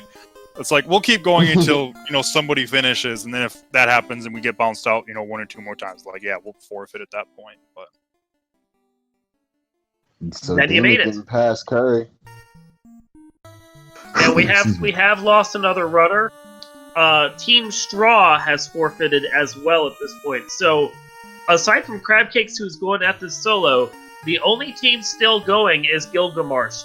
And I have a bad feeling that the only reason they're still going is because we asked them to be on Restream, and now they feel committed to it. Hey, look, you know what I mean? I know if it was me, if it was me, I would have said they're going, I've wiped a Kraken 6 times, I'm done. Exactly, but our spectators are getting their value for proverbial whatever it is. They love watching our gluttons for punishment. Exactly. Well, we got water out of our life. Goodbye, Dasani. Goodbye, Aquafina, Deer Park, or your local brand of water. Legally Canadian. Back in the day when that was like actually sweetened with sugar, that sparkling water was like the bomb. Oh wow! I remember that. Yeah, I'm a bit too American. So once you start adding sparkles to my water, I'm like, wait a minute. Even here in Australia, they want to put sparkles in my water. I'm like, listen, I love you, but I've got a bald eagle on my passport. I need that flat water. Funny thing is, it said it was clearly Canadian, but it wouldn't surprise me if it was a New York company making it. It's all advertising, guys. Exactly, capitalism at its finest. Obviously, Honda and Acura are totally different things, y'all. Because yes, life has just gotten rid of water. Touche. I also named my white mage Life.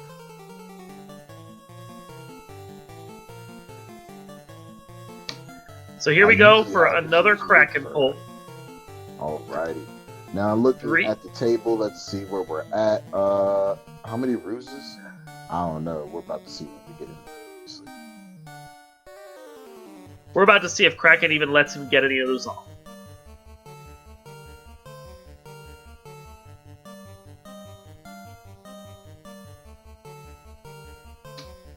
So here we go once again. That's a very gutsy move right there.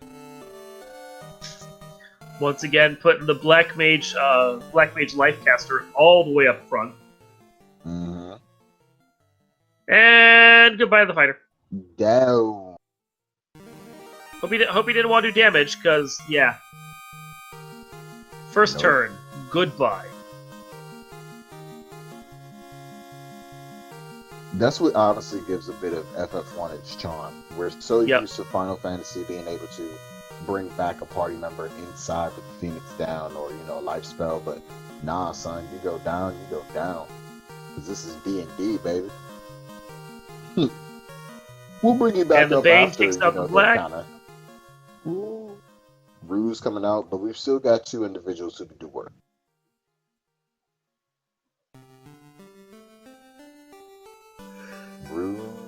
Ruse. Oh, trying to get the evade fast. up, trying to get them ready. Got it fast out. Gonna temper. Gonna try and make this work.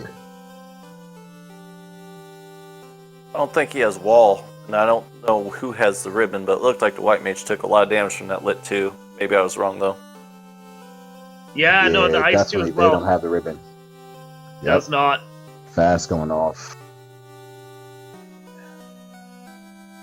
You might want to spread some of those bruises to the...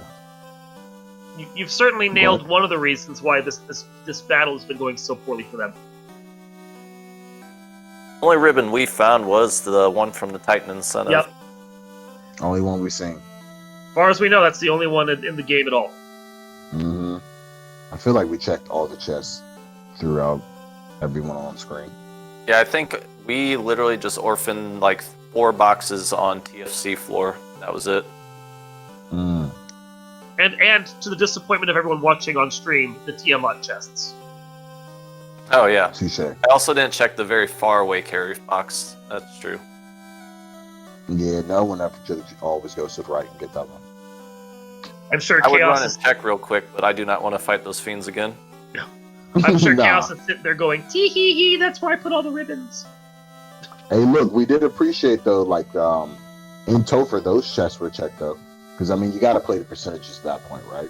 Yeah, it's. I mean, in this situation where you have to wait for your partner to finish, and they're behind you, you might as well just check those Exactly. anyways. Exactly.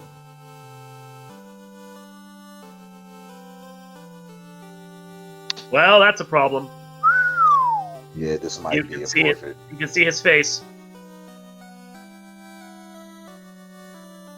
And didn't get the Cure 4 off before they died. Nope.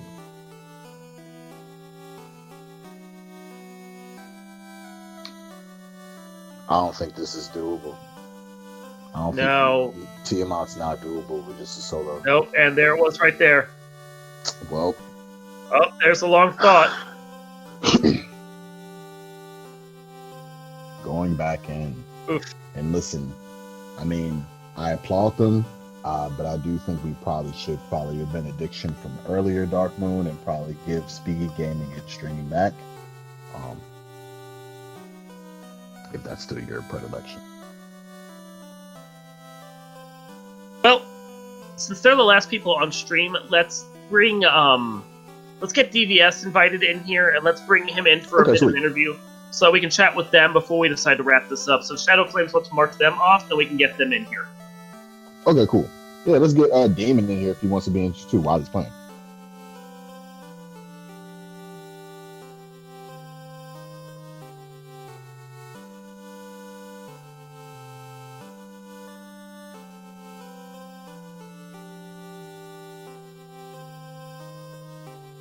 Yeah, because we may as well chat with them since they're the last people basically running this as a team. Yeah. Yeah.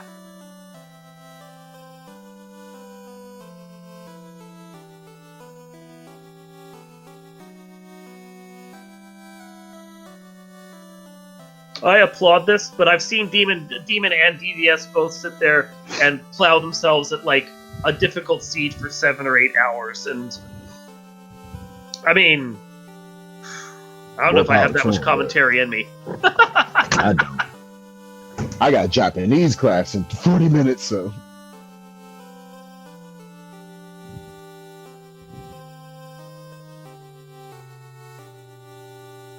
Unrunnable guys, these again.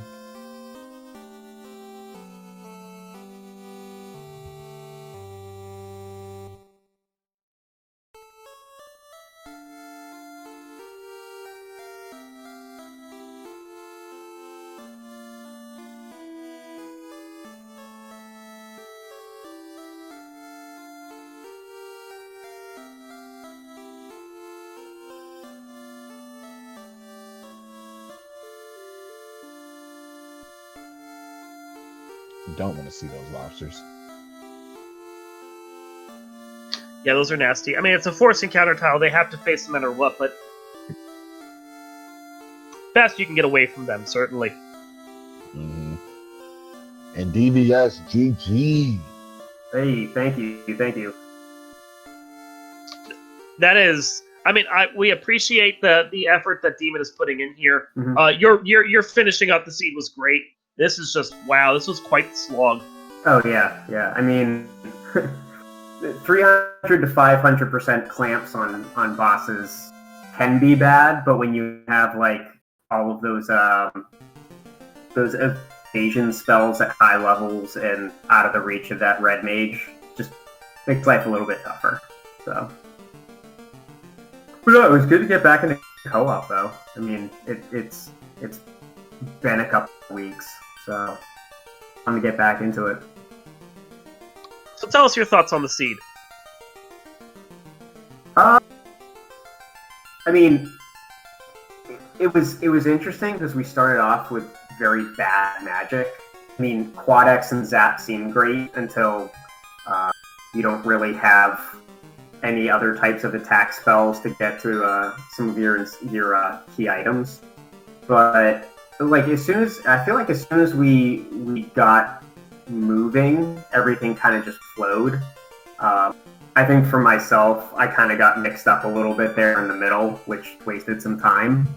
But no, overall the seed I think was fine. It was just the clamps were incredibly high, and those Krakens were just kind of ridiculous. But like I said, still a fun time. Had a great grind tile, It though. looks like we got you in here as well. Yeah. So you How sound you feeling? defeated. I mean, I'm already on what? I was on 1 on 64 of Kraken doing 2 4th slot hits. Then he does a 3rd slot hit, so I'm 1 in 256 there. Yeah, it's we'll see if we're gonna make this 1 in. Well, I think we're going for 2,000 here. So knowing how you and DVS are, if you get bounced out of here again, are you going to continue going? I don't have anything to do, and I don't have anything planned, so I'm probably going to keep this going just because I'm not going to let it defeat me. If That's the spirit, my friend. I mean, if we're gonna pull the crook on me, I'll probably at least man up and go back to Crescent and get all those nice spells that I forgot, like Cure 3 and Wall. Although surprisingly, Wall had. Did you ever see the damage poison from the Red D's? The red piece? Yeah. Oh no, it's No. not damage poison. It's a stone poison. My bad. Oh, Yeah, no. but I'll probably Oh, go no, back I and haven't get the Wall. Although, to be honest, Carrie's Zap hasn't really been what's been wiping me out. It's been Kraken just rolling the dice. Mm-hmm. Yeah. I feel like And- I feel like Kraken the won items the- are really weird in this one too. Yeah, the items were weird. And Kraken won. Let's not even go there. I tried it twice and was like, okay, never mind. We're just gonna go hunting for other things. Yeah, I don't know what the other guys found, but we found I think 3 slow shirts and 2 of the Vorpals, the fast axe, and like an A-mute staff. Yeah. So Yeah. at least one of those was helpful, or I guess the Vorpals were helpful too. But We found a lit gauntlet. Hey, Oh yeah, right. lit one gun. yeah, the Yep, lit lit one gauntlet. That's The end game almighty. gear.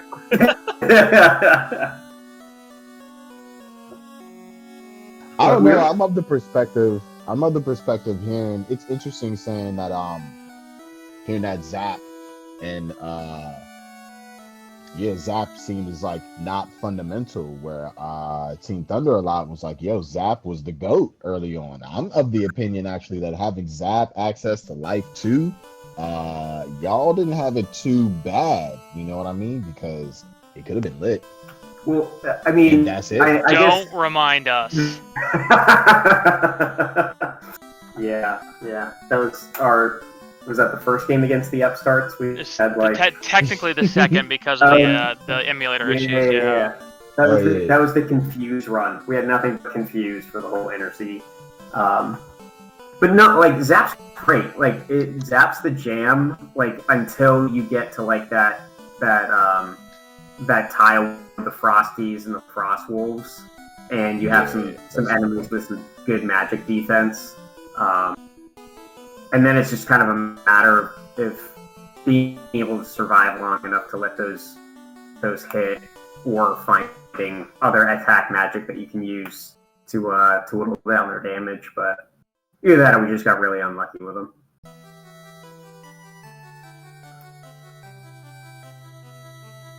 Fair enough. So, Demon, how you feeling about this run? You Well, I had to badmouth Carrie there, and she just proceeded to zap down both life casters. So that was an instant reset. Yeah. Yeah. But I honestly didn't think it was too bad. It just felt a little bit weird. Now, having been bounced out in the second round, this was our first race together with a 36 required. So we're getting down toward the end, and it's like, okay, I've got like no fiends left. I've got like barely any locations left. Oh, I had skipped this. Like, I'm like, okay, I'm gonna beat my head off Crack. And then he goes, "Did you ever pick up the 3 in Ordeals?" And I'm like, wait, oh yeah, there were 3 in Ordeals. No, never mind. I'll go get those. On the way to Ordeals, I go, oh, I need to go get these spells. Oh, I've missed 2 in here as well. But and the magic wasn't bad. You had to pick and choose your fights though, because it's like, oh well, you can go get this nice incentive sitting right here in Marsh, blocked by unrunnable, ice giants like the frost wolves.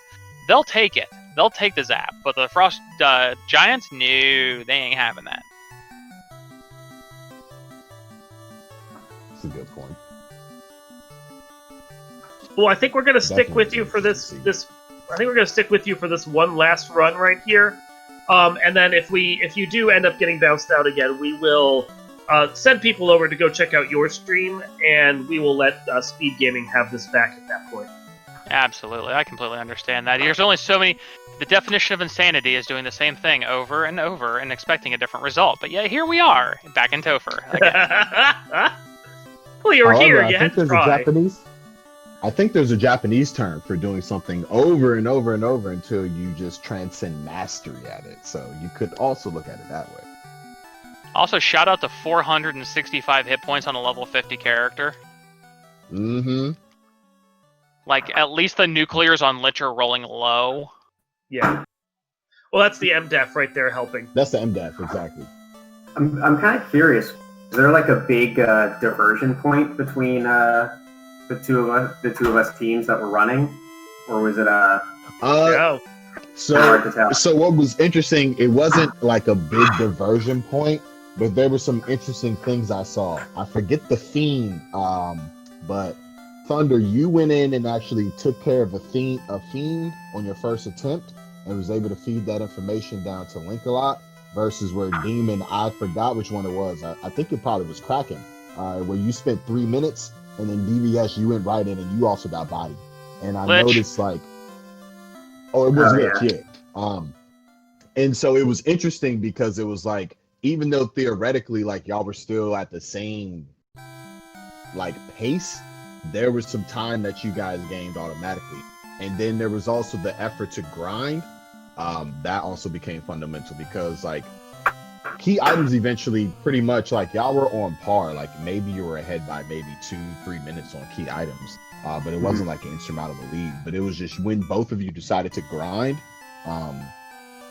that's where I think y'all made up the most time.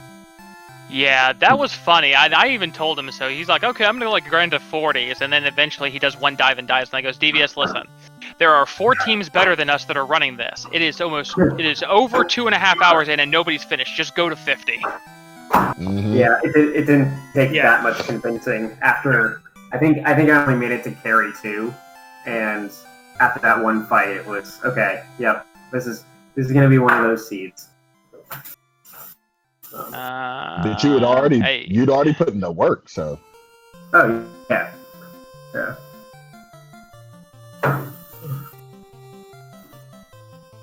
You got this, Demon. Yep, Carry went over 3 on the zap, so we're at least gonna get the Kraken this time.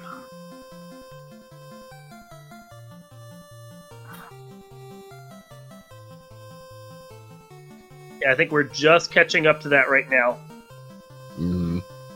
So forgive us for Oh no, I'll have to. I always forgot to give you guys like 15 seconds or so.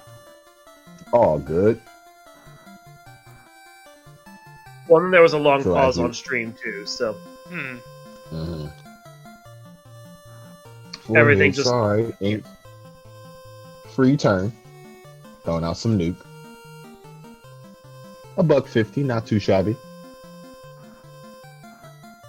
115 coming out. It's respectable enough. Nice. 3 hits for 300 and change. There we go. We go 700 special. Right there for you at 747 like a Boeing.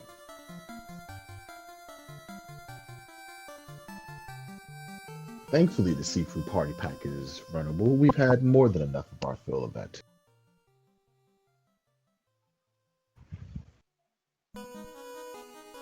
Demon likes to socially distance away from his seafood party pack as he runs away.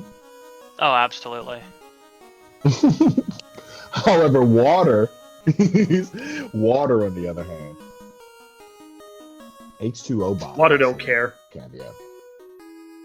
Also, shout out to who needs a mass immune when you have a white mage that can wield ninja like basic swords with a rune sword Yeah. +7. Yep. Yeah, we were talking about that Rune with 7's Thunder the goat. because he was getting good work out of it. He was doing like 700 damage against fiends with that. Yeah, it was crazy. Well, forgive me if I'm wrong. One of them is actually susceptible to that. I should be careful in this. Is actually susceptible to that. I think it's Carrie. It's Kraken and Tiamat both are considered mages, and the Rune Sword affects mages. If I'm not mistaken. All right, trust the process. Here we go. That's what we do. Just like coach in high school said, keep doing those push-ups, son. And one day, your arms won't be so scrawny. And well, my arms are still scrawny, but I like to think coach was telling me something.